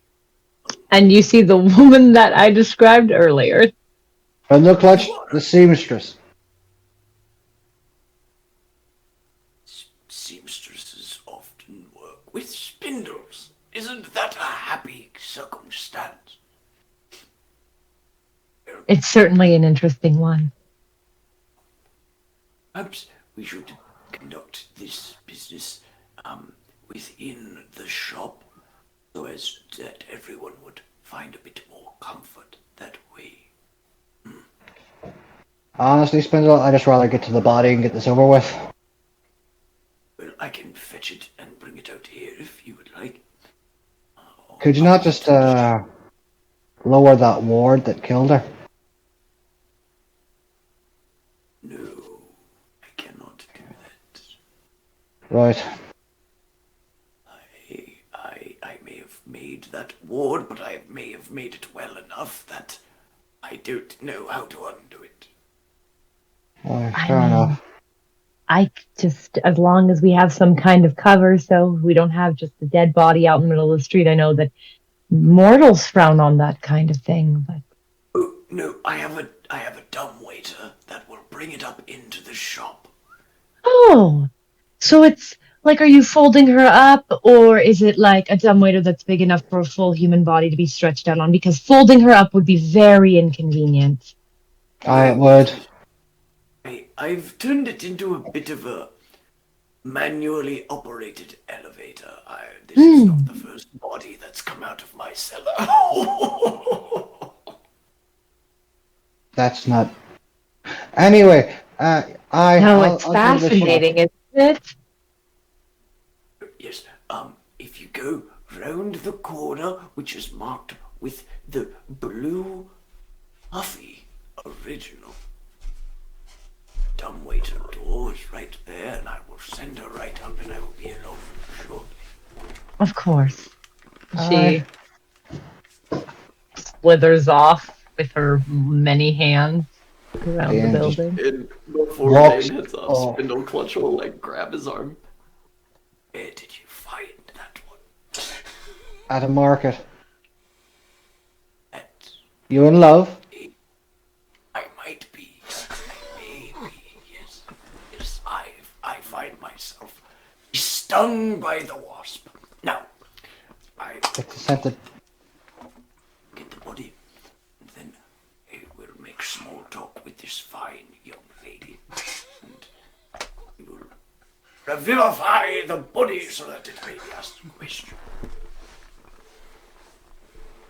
Chief, So I think young Master Derek and Sim and perhaps one other are on their way. why are they? Give them a phone call. Tell them to hurry their asses up. Right. Receive the body. And he'll tap him on the shoulder. You're a good man, young Master Dain. He'll slither back down the stairs like in one big rubber-boned swoop. Dane's gonna walk off back towards the shop. Going, I'm in fucking danger. I'm in fucking danger. I'm in more danger now than I was before. If these two start fucking while I'm here, I'll be traumatized. I heard that. Are you gonna fuck him? I have not decided. Well, blessings to you if you do. Just let me get this body up. Let me get what I need from the body first. Actually, you know what? That could also be part of the bargain. You can get him too. I'm joking. Does he have bones? I'm very curious about that. Are there bones in there?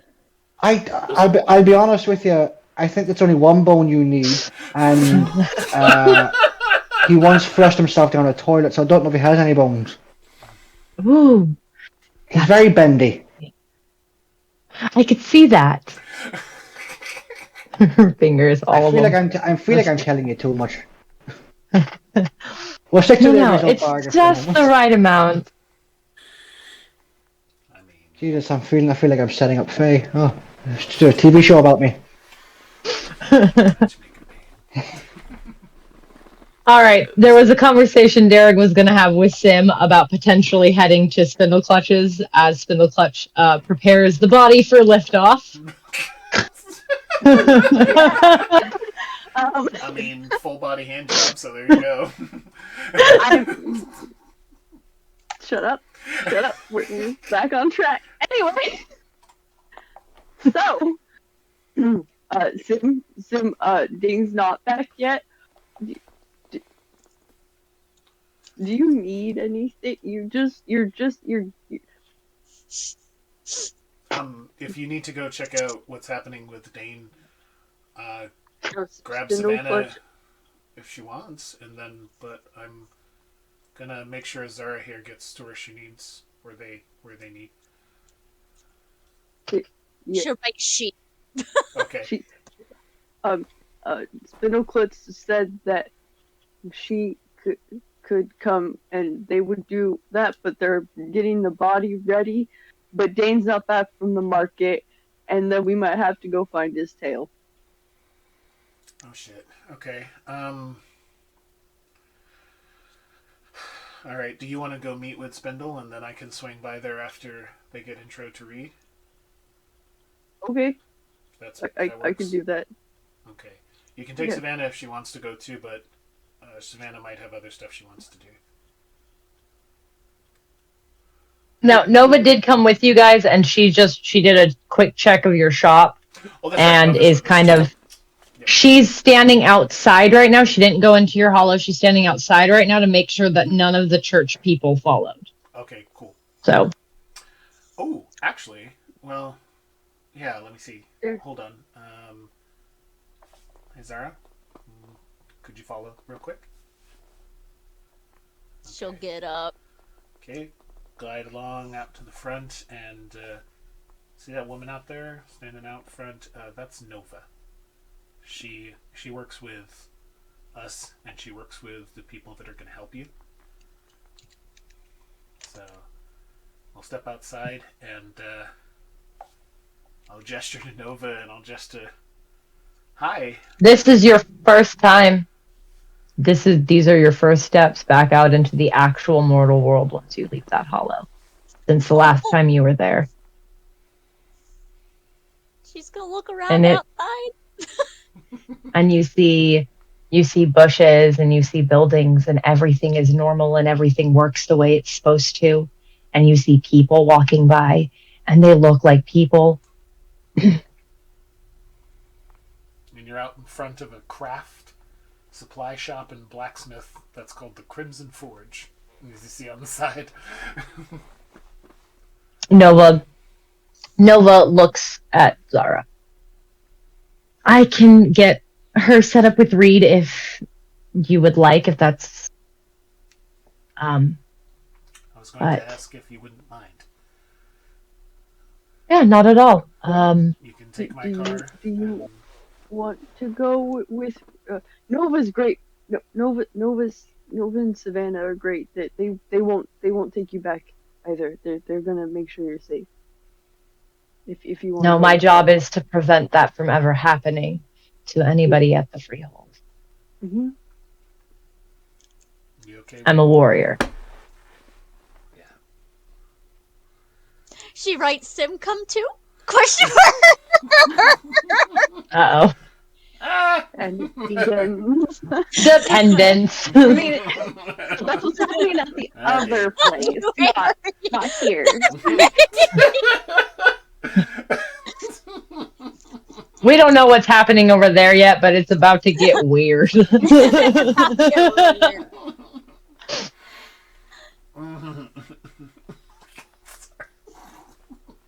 I'm picturing On Clutch brand just for being us. like, "Have all the consent you need." Sorry.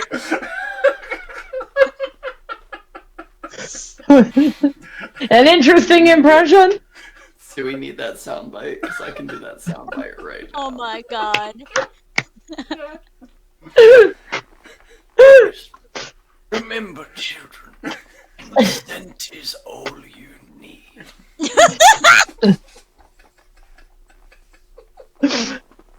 All right. Okay. So, Are you going with Zara and Nova?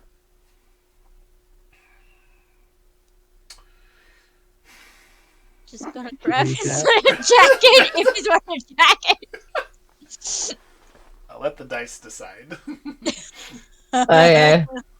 She grabs your jacket and it gets a little bit damp. Yep. I said low end of the 10, I go with Zara, and 6 and above I'd go with Derek, but I rolled a 1. So I go with Zara. All right. Oh, So yep. You're gonna get wet in the back of Nova's car. Not the first time. Go. Yeah. Nova makes the call.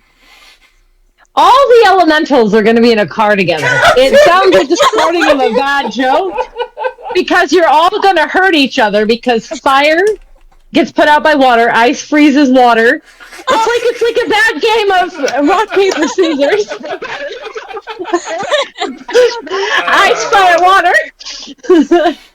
I just need to know when all the elementals are gonna do their Captain Planet episode. Very He's a hero. We'll So- mash our rings together and call it good. Nova makes a call, and Reed is gonna come by and pick all the three of you up. Just picturing steam billowing out of this car and frost covering up the windows. The windows and then... are getting condensed, frost on everything. This car is very confused. It's like, what temperature am I? Reed is going to be in the car just like, oh my god, we need to pick a fucking temperature, guys. Her just writing, "I'm sorry" in big caps. With fucking fog on the wax. Yes. I'm sorry. Because I'm sure your little book of notes is like all soggy now. I'm sorry. So she puts in the phone call. Reed is on her way to pick you guys up. Derek takes Sim's car, as was discussed. Okay. All right, Derek, you're on your way. In the meantime, body's about to be lifted. Dain is having a creepy time down at the old cellar there. Well, it lifts up into the actual shop. Oh, And we'll go into the shop. I don't know if Dain has ever actually been into. It's literally just called the secondhand store. It's dark, and the lights are actual like vintage gas lamps. It's the shadows play off of everything in here. It's not dusty. It's well kept. It's well maintained, but it's very vintage, and in that way, it kind of has that Call of Cthulhu creepiness about it. Like everything creaks, and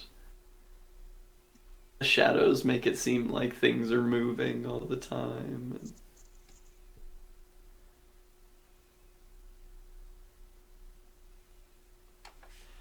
But it's filled with really nice, like, vintage antiques and, like, old toys and...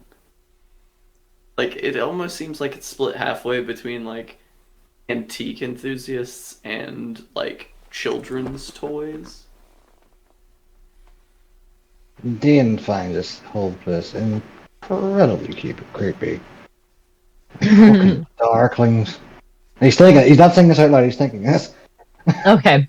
Because the seamstress has come into the building, and she, despite how large she clearly is, she does a really good job of making herself smaller. Not to the point where she's like, your height, but definitely not just knocking shit over. It's kind of weird how she's able to maneuver herself to not be just colliding like a bull in a china shop kind of a thing, but she's managed it, and she's looking around at all the different knickknacks. With her See anything you like? many. Not yet. I'm waiting. Ah, yes. Dain's gonna walk over to where the dumbwaiter is. Or at least where he thinks it's behind the counter. There is indeed a first-year blue Huffy that sits in the corner, and then the dumbwaiter is right there, and is creaking, and almost like it's almost speaking with all of the sounds that it makes as the body is being hauled up by Spindle Clutch. Once it's up, I'm gonna then take the body, turn around, and then display it on the counter, like the main counter sort of thing. This is the It's doctor. got wax on it, right? Yeah, It's covered. wax. It's covered in grave wax, which, for anyone who doesn't know, grave wax is an old turn of the 20th century substance that is a very thick, almost opaque white, because it has the ashes of white oak that have been molded into the wax. She takes her hands, and basically you kind of watch her put them over, and that grave wax just kind of melts off. And she pulls out of one of the chitinous segments of her body she kind of pulls it open. Not her torso, obviously, because her torso is humanoid. But from like just like a section, she pulls it open, and you can see pins and needles and thread. Like the inside of this is just a pin cushion, not flesh. And she pulls them out, and she pulls out what looks like a seam ripper, and she uses that seam ripper to open up the chest area. She pulls out the heart. Dain's And just you gonna see watch. He wants to turn away, but he's trying not to. you see the crackle of what would be her weird, her magic, the magic that powers all True Fae and Changeling. And the heart starts to beat in her hands. And she starts sewing on this heart.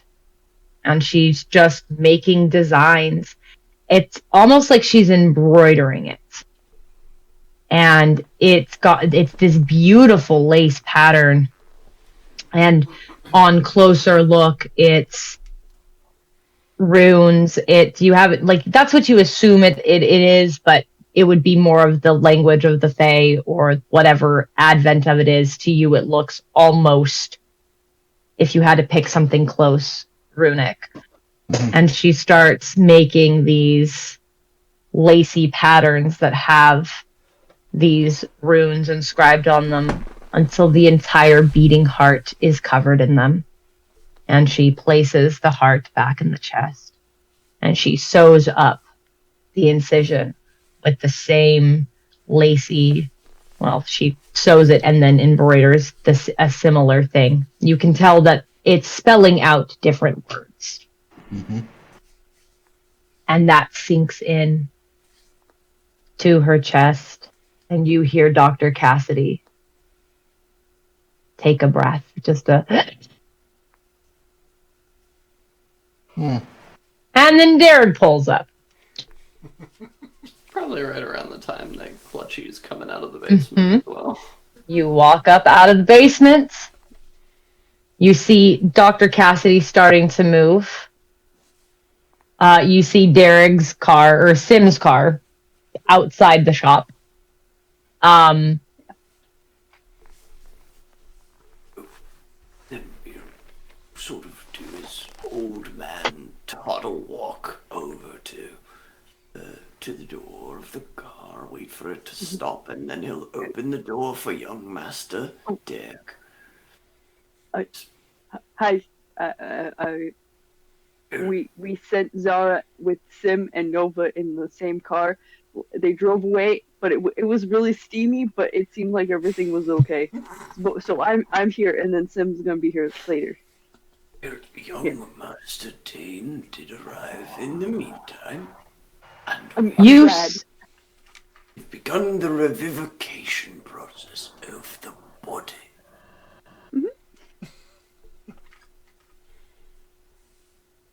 Oh, rude. Okay. So that you're aware, young Master Dick, I believe that the lady that young Master Dain has procured is quite possibly a true Fae. You can see her. Uh-huh. You can see her from the shop windows. It's kind of dusky, but you see a large figure inside. That would be one of them. Did Ro make it back okay? Is Ro okay? Is Ro okay? I'm not entirely sure where young Miss Rowe is currently, but I assume she can take care of herself. She's got her spiders and her bees. The spiders are at home. Is this just what the spiders are at home? Oh, no, I just mean the spiders that are normally in her hair. Okay. And Spindle Clutch will kind of gently wrap his arms around Eric and give him a little hug. Miss Rowe will be quite all right. I have learned over the years about Miss Rowe that when she sets her mind to a task, she is quite indomitable in her will. We became friends because she bit me, and then we screamed at each other. So I mean, yeah. I mean, she'll be okay. She'll be okay. You got the special, I see. Very good, very good. Well, Come inside and be on your guard. I think I fancy the young lady. This is a conversation that Sim and I had where just because they have, and Dirk's gonna like stare at the figure, just because they have nice hands doesn't mean we should talk to them, let alone keep going back to see them. There's a very good point that you make, young Master Dain. It's dangerous. It's really dangerous. Is what Sim said. The nice hands. Her hands aren't as nice as the Onsil's. The Onsil has nice hands. Well, right now it's just Jarrus because Dain is inside. Now, while you guys are having this conversation, Cassidy is waking up. And she immediately, of course, notices the extremely large woman. And she just grabs the nearest thing, which I believe was probably the cash register, and throws it. Dain, you have a chance to stop her if you'd like.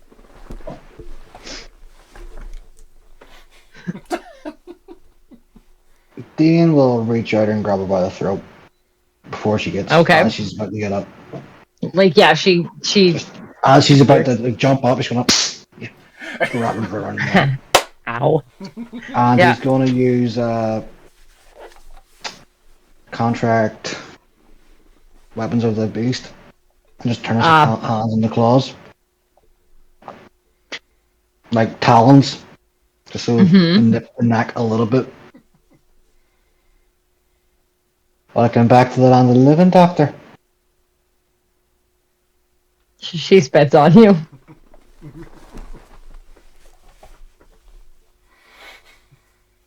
He rolls it back on her face. That's not very hygienic for a doctor now, is it? Ew. Fuck you. Yes, fuck me. Fuck you. Fuck everybody you love. Anyway, now that we've got that out of our systems, the whole fuck you back and forth, you're gonna tell me what I want to know. Or we can kill you again, bring you back, kill you again. It'll be a vicious, vicious, vicious cycle. One that will probably get more painful each time.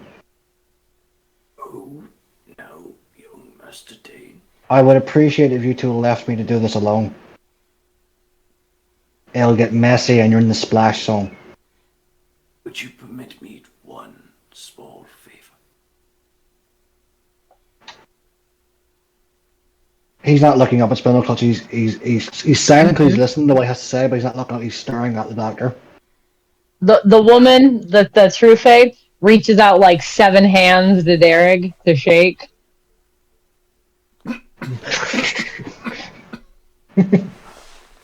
And Spindle Clutch will kind of slither up to the doctor. No. I have been inside of your dreams, young madam. My heart breaks for you. Shame you don't mean literally. The master of the Wild Hunt took your daughter.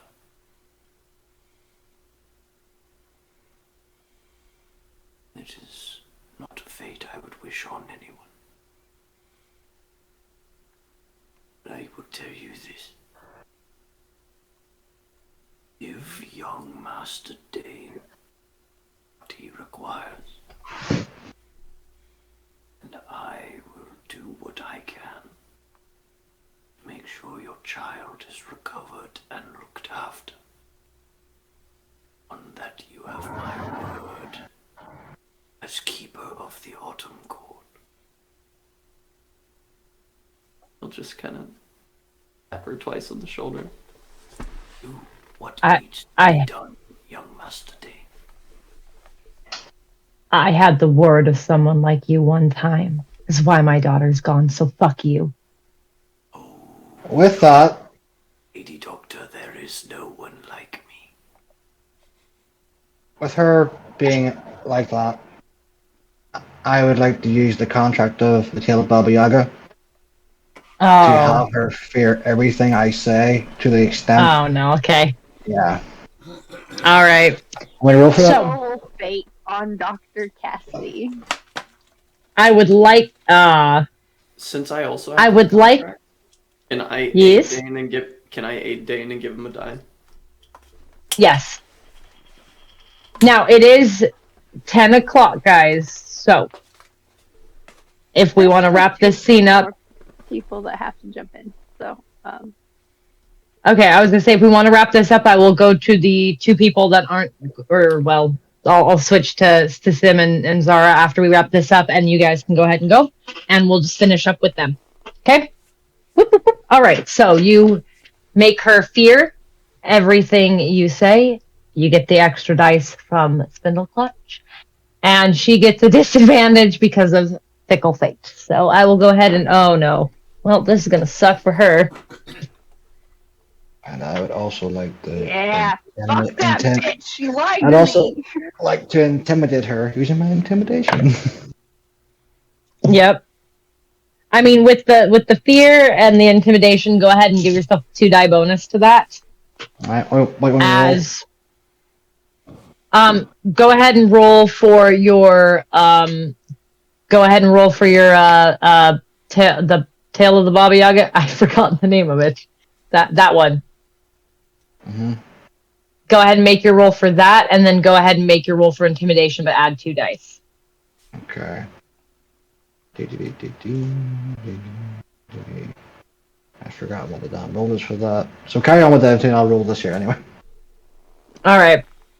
So I'm gonna quickly jump. Sim, Zara, Nova, Reed. You are all in the same car. Now, Zara, you Reed, long black hair, black eyes, black skin, looks ink stained. She has a tattoo that's partially visible on her back that looks like writing. She's driving the car, just, she's saying nice things, reassuring you. Oh, like it's fine. We set up the freeholds so that when anyone made it back out, that they would have a place to land on their feet, someone to just, explain to them what's going on and essentially set them up. Sim doesn't actually own his forge as he hasn't gotten a mask yet.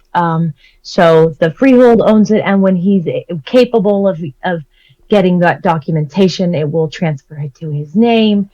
We do what we can to make the transition back as normal and easy as possible.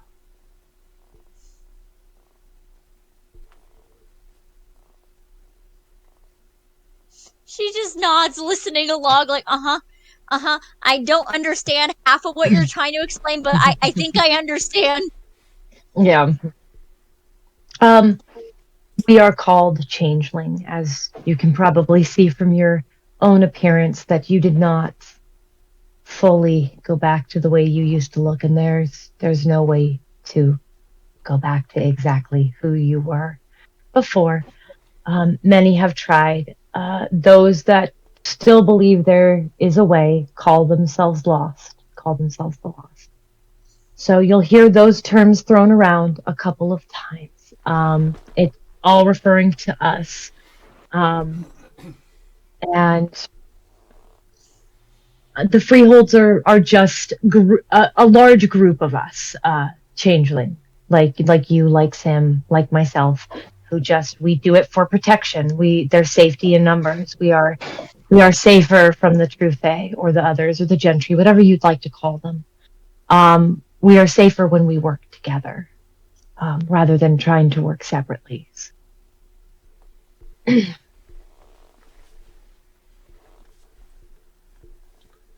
She's trying to write something down, but the paper's pretty much soaked at this point. Yeah, it's the conditions in this car are very sketchy right now. As everything's slightly moist and kind of warm.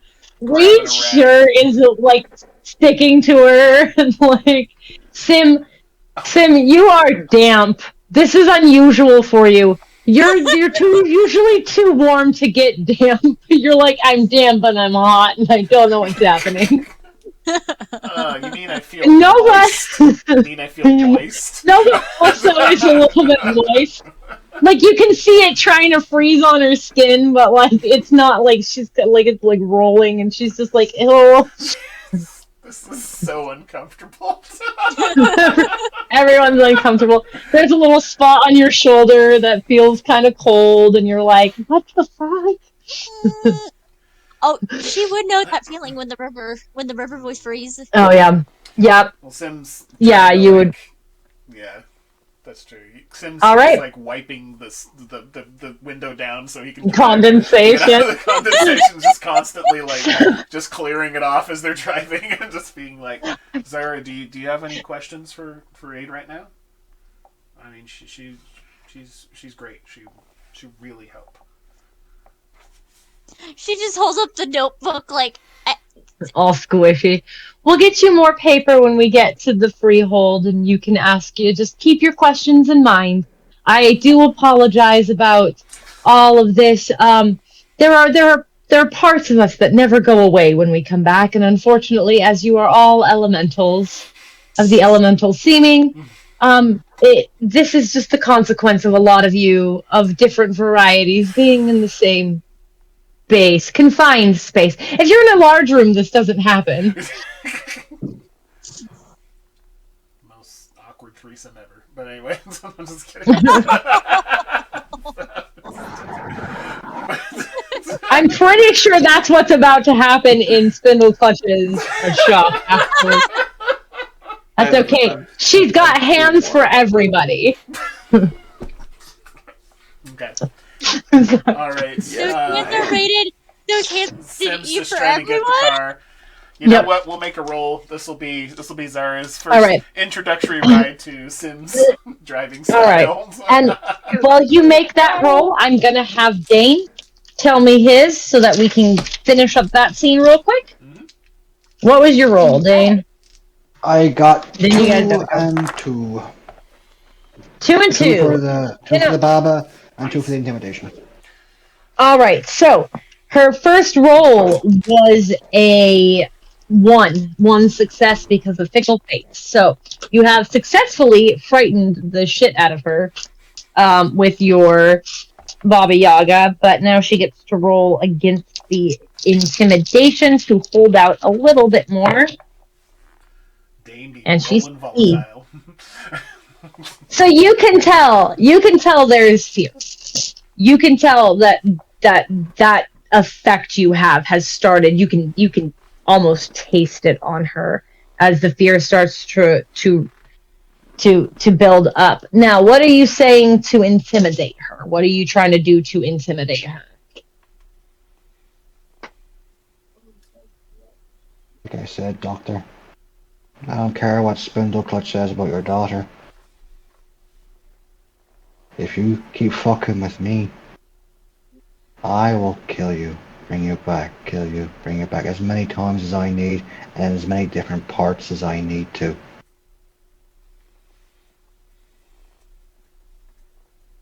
You see, while something bad happened to you, your type are killing children of their own. Do you know how many of those people, those kids in that church, were just normal families until your people fucked with them? And now they're fucked. You've killed more children in the last 5 years than any person I've ever met, any True Fae that I've ever met. The fact you have these, and he actually lets go of her throat for a second and brings out the 2 vials. How many children that are fated have you injected with either one of these? Just because your child was taken, I'm very sorry about that. But you will answer all my questions. You'll answer them honestly. I would rather die 1,000,000 times over than answer your questions, and your clock is ticking. Not as quickly as yours. See, I have options. The intimidation did not work, by the way. Did not. Alright then. Is now a bad time to ask if Spindle Clutch can crawl in Dain's pocket? Roll a stealth. Bit of a bad time, A dex and stealth. Now, the woman has kind of curled a little bit around Derek with her many arms, not in a menacing way. Just she's backed up because she's waiting for her end of the bargain. So she's standing next to, this is her version of standing next to somebody is you can roll a wits and awareness to see if you notice. But yeah, she goes and curls around you. So Dr. Cassidy goes to try to throw something else at you. So I heard the word seamstress. The hands must Yeah. help with that. Oh yes, I can work on many people at the same time, or dolls, or toys. Okay. I make lots of things. Yeah, I mean, with all the digits, I mean that makes sense. Fingers. Also bad. You look very happy about this whole situation. I'm just. Oh yes. Yeah. Oh yes. No, see that I get to keep her What? when you're all done. Okay. That's I get to keep her. Okay. Well, you see, she is still dead. That's the thing. She is still very dead. Actually, to kill her right now, and no one else hears this. She's telling this solely to Derek right now. Actually, to kill her again, I would need to undo all the stitching. You see, because that's what's keeping her alive is the threads inside her. But there's a way to unravel them. It's very simple. I could do it very. Okay. So we're unraveling. You unravel the thread to kill her. That seems not too complicated, actually. She lied to me a bunch. She's kind of an awful. Oh yes, she's quite durable, and it is going to hurt, but the threads must be unraveled. She can live for as long as I desire her to. That's nice. That's nice. That's real. Actually, it's terrible. That's really terrible. But I mean, she. Well, I appreciate your honesty. There's no use in lying to me about it. I can tell you're uncomfortable. I'm uncomfortable with the fact that we just brought someone back from the dead, and you know, not to be offensive, but we don't have a good track record with you all. Wow. With us all.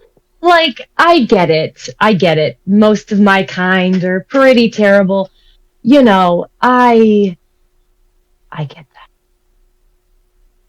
I mean, I've only met a couple of you, so you know. Met. Yeah. Met, like, as in you remember? Well, yeah, yes, yeah, yep, yes, and I recently met one. Oh? Recently met one of you, so Really? You know, How fascinating. yeah. And who are they? She's got pretty hands. They bleed. Oh, they're really, like my they do they? Well, isn't that interesting? Yeah. Please, Yeah. don't let me stop you. Tell me more. That's I like her hands. She's got nice hands. Just her hands? Well, why did you go and see her in the first place?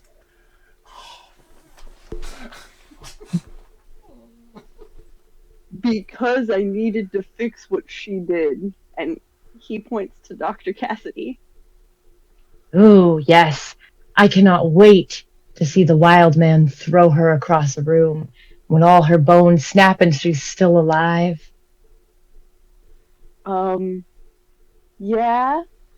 I mean, no, I'm not big on violence.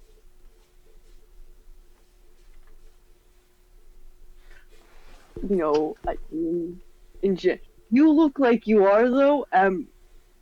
Maybe Violence.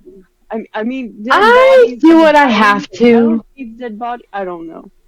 I do what I have to obtain what I want, the same way that your friend is doing over there with that aggressive, angry lady. She's very much dead still, you know. You keep saying that she's dead. You do. I get the concept of dead. I think like she shouldn't. Dead means you're dead, but she's not.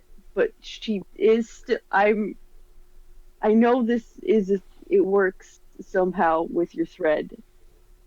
It's Yes. It is a promise. It is a promise, it is a pledge, it is the same thing that binds all of the magic of Arcadia and the hedge and the power. And it is in there telling her that she is now alive, but she is in fact still very dead. Now she is exactly the same as she was, and she will be until she stops moving and stops breathing again, and she'll think she's alive. Really. okay. And she lives because she thinks she's alive, because the thread makes her think she's alive. See, what I do is I make things and I give them life with my thread. I have many toys that are alive. I think there's an advert for that actually. Now, Dain,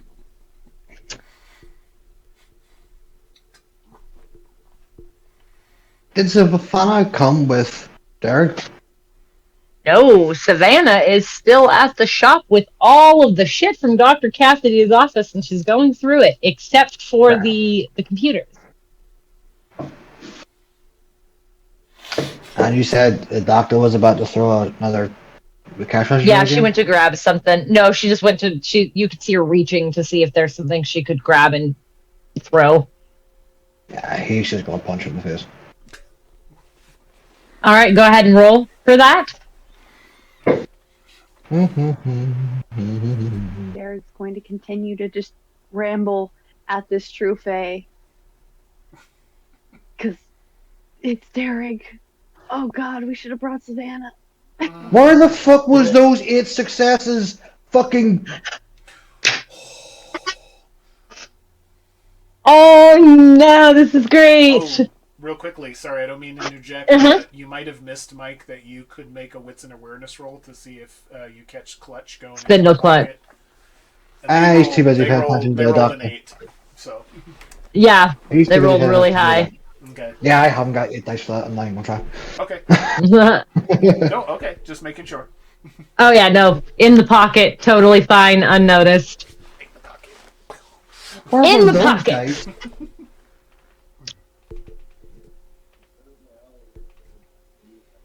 Yeah, so anyway. As he gets up to grab something, he just punches her in the side of the face. Her jaw, you hear it crack, and then it kind of like back into place. And the look on her face said, it fucking hurt. And you see, you can kind of out of the corner of your eyes see the seamstress who's talking to Derek do this like little gesture with her hand, and she has like this really happy look on her face. Like, it's creepy. It's super creepy how happy she seems to be about what just happened with the jaw, like immediately clicking back into place.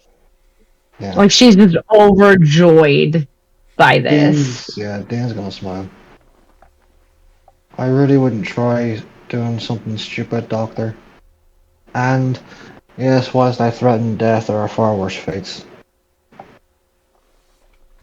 You should know you've done some of them. But please. You don't know what let I've us, done. You know what? I know more than you think I do. But so, let us stop this dance. Let's stop fucking around. Just tell me what I need to know. And you can go on your fucking merry way. What you need to know is you're all going to fucking die. Yes, I've heard the threat before. You're all going to die. The apocalypse. The white fucking rabbit. Well, since you know so much, To know so why much. would you need I me to would tell like, you anything? because I would like to know exactly where the white rabbit is.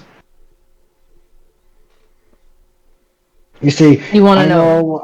know about the menagerie, and you should probably know by now that I have most of the hearts for the members of the menagerie. Yes, I do. I could kill them like that. You haven't got a fucking army. You haven't got a foot to fucking stand on. There's an insurrection going on inside the fucking church. You haven't got a foot to fucking stand on. At least be on the right side of history, so innocents don't get fucking killed. Think of people like your fucking child, because people like your child will get killed in this. She's already dead. No, your child could be a fucking fetch, just like myself. Your child could be a changeling, just like myself. The Wild Hunt don't kill children. They make them into what I am. You're You could be lying. killing your own fucking child. You just haven't searched hard enough for her. You're lying. Am I fucking lying? Do I look like a fucking liar or sound like one to you? I have no reason to lie to you. Just mumbling from the pocket.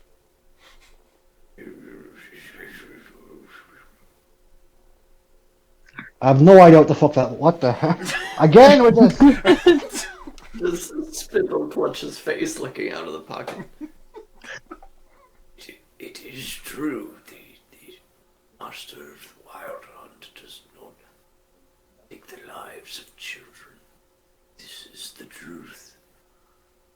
Anyway, Though I do clutch it, believe clutch it.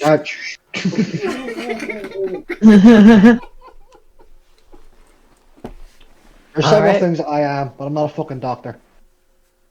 Liar, doctor. I'm not a doctor either.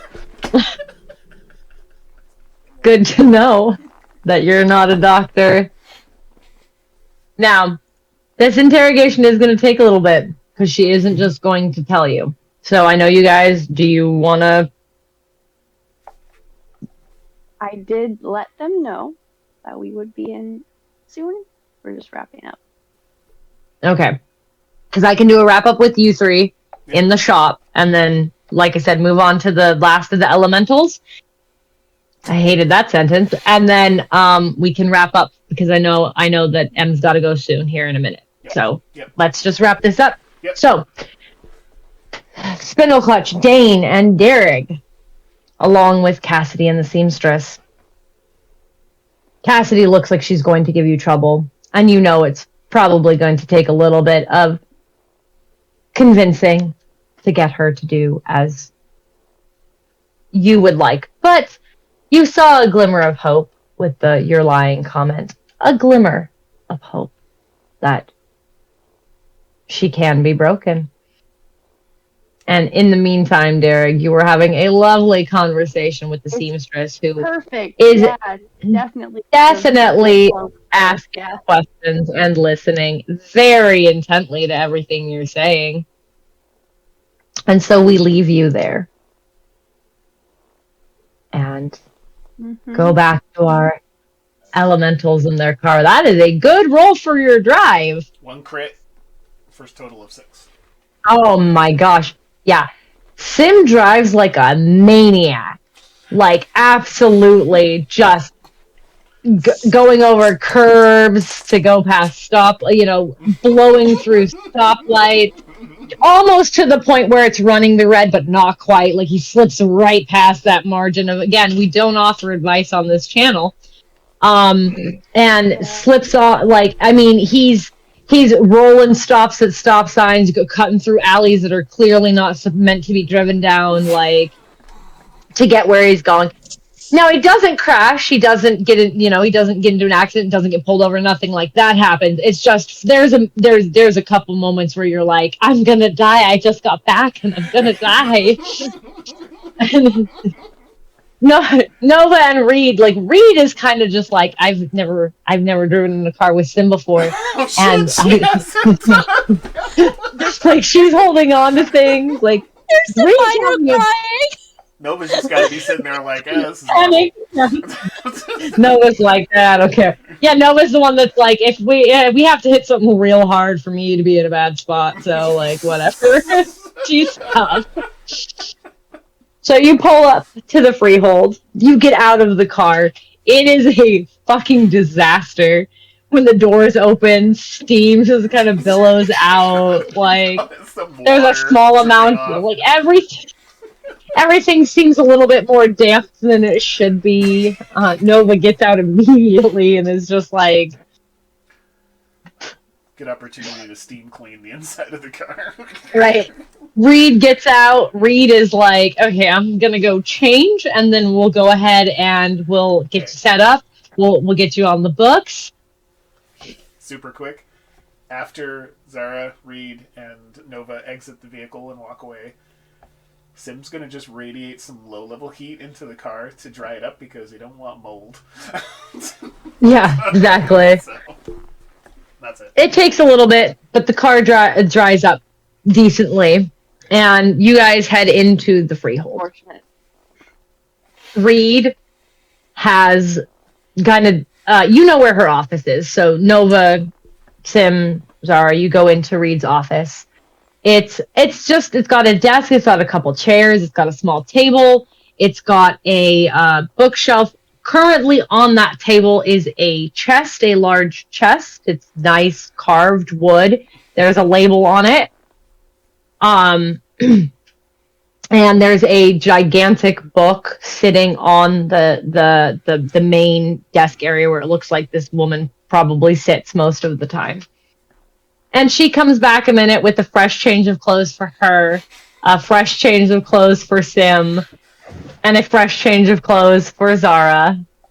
It's like, if anybody else was a little bit damp, I got some clothes for everybody if you'd like to change. These definitely look like they're gonna fit you better, Zara.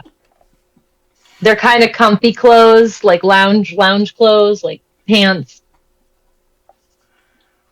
And she sits down, and you know what this book is, Sim. She opens it and begins to get your information. She's just And gonna I do pull it believe, out and push it Yeah. towards. What are you going to do? She's writing down her information, whatever she's no, asked. no, no, writing it down. no. Reed is not going to let you write in that book. It is a token, No. and Piece you of don't. paper. Oh, okay. No, piece of paper. Yeah, paper. she'll hand you a piece of paper. I was Paper. just like, okay, don't grab the book. Don't grab the book. No. She's writing it on a piece of I paper. panicked. No, No, she's you writing can on a find piece that of paper. really easy. She was Also, I panicked for a second. Sim's She was gonna promised paper. Sim's gonna keep Yeah, distance so that we don't turn Reed's office into a steam Yeah. room. Nova's at the door, That's not just kind good of for waiting. the books. It's not good for the bugs. And there's you do get the paper. You pass the information over that she asks. She writes it all down in this ledger. And where we're going to leave off is Savannah. It's a shame that Mike had to pop out. We're going to leave off as Savannah calls Derek. Mm-hmm. Oh no. Yep. Yeah. And says, has anybody heard from Ro? And that's where we're leaving off. Fucking new. Yeah, everyone kept saying, where's Ro? And I'm just like, nope, we're just not going to say anything. Yep. Mm-hmm. Well, thank you. All right, for you guys. joining us. All right. We Thank did you it! so much for joining us. We did it. I now have to go traumatize a party of very unsuspecting. Woo! All right, y'all take care. All right. Have yourself some fun. Bye. Bye bye. Welcome to the collective. Welcome to the collective. Welcome Yeah. to the collective.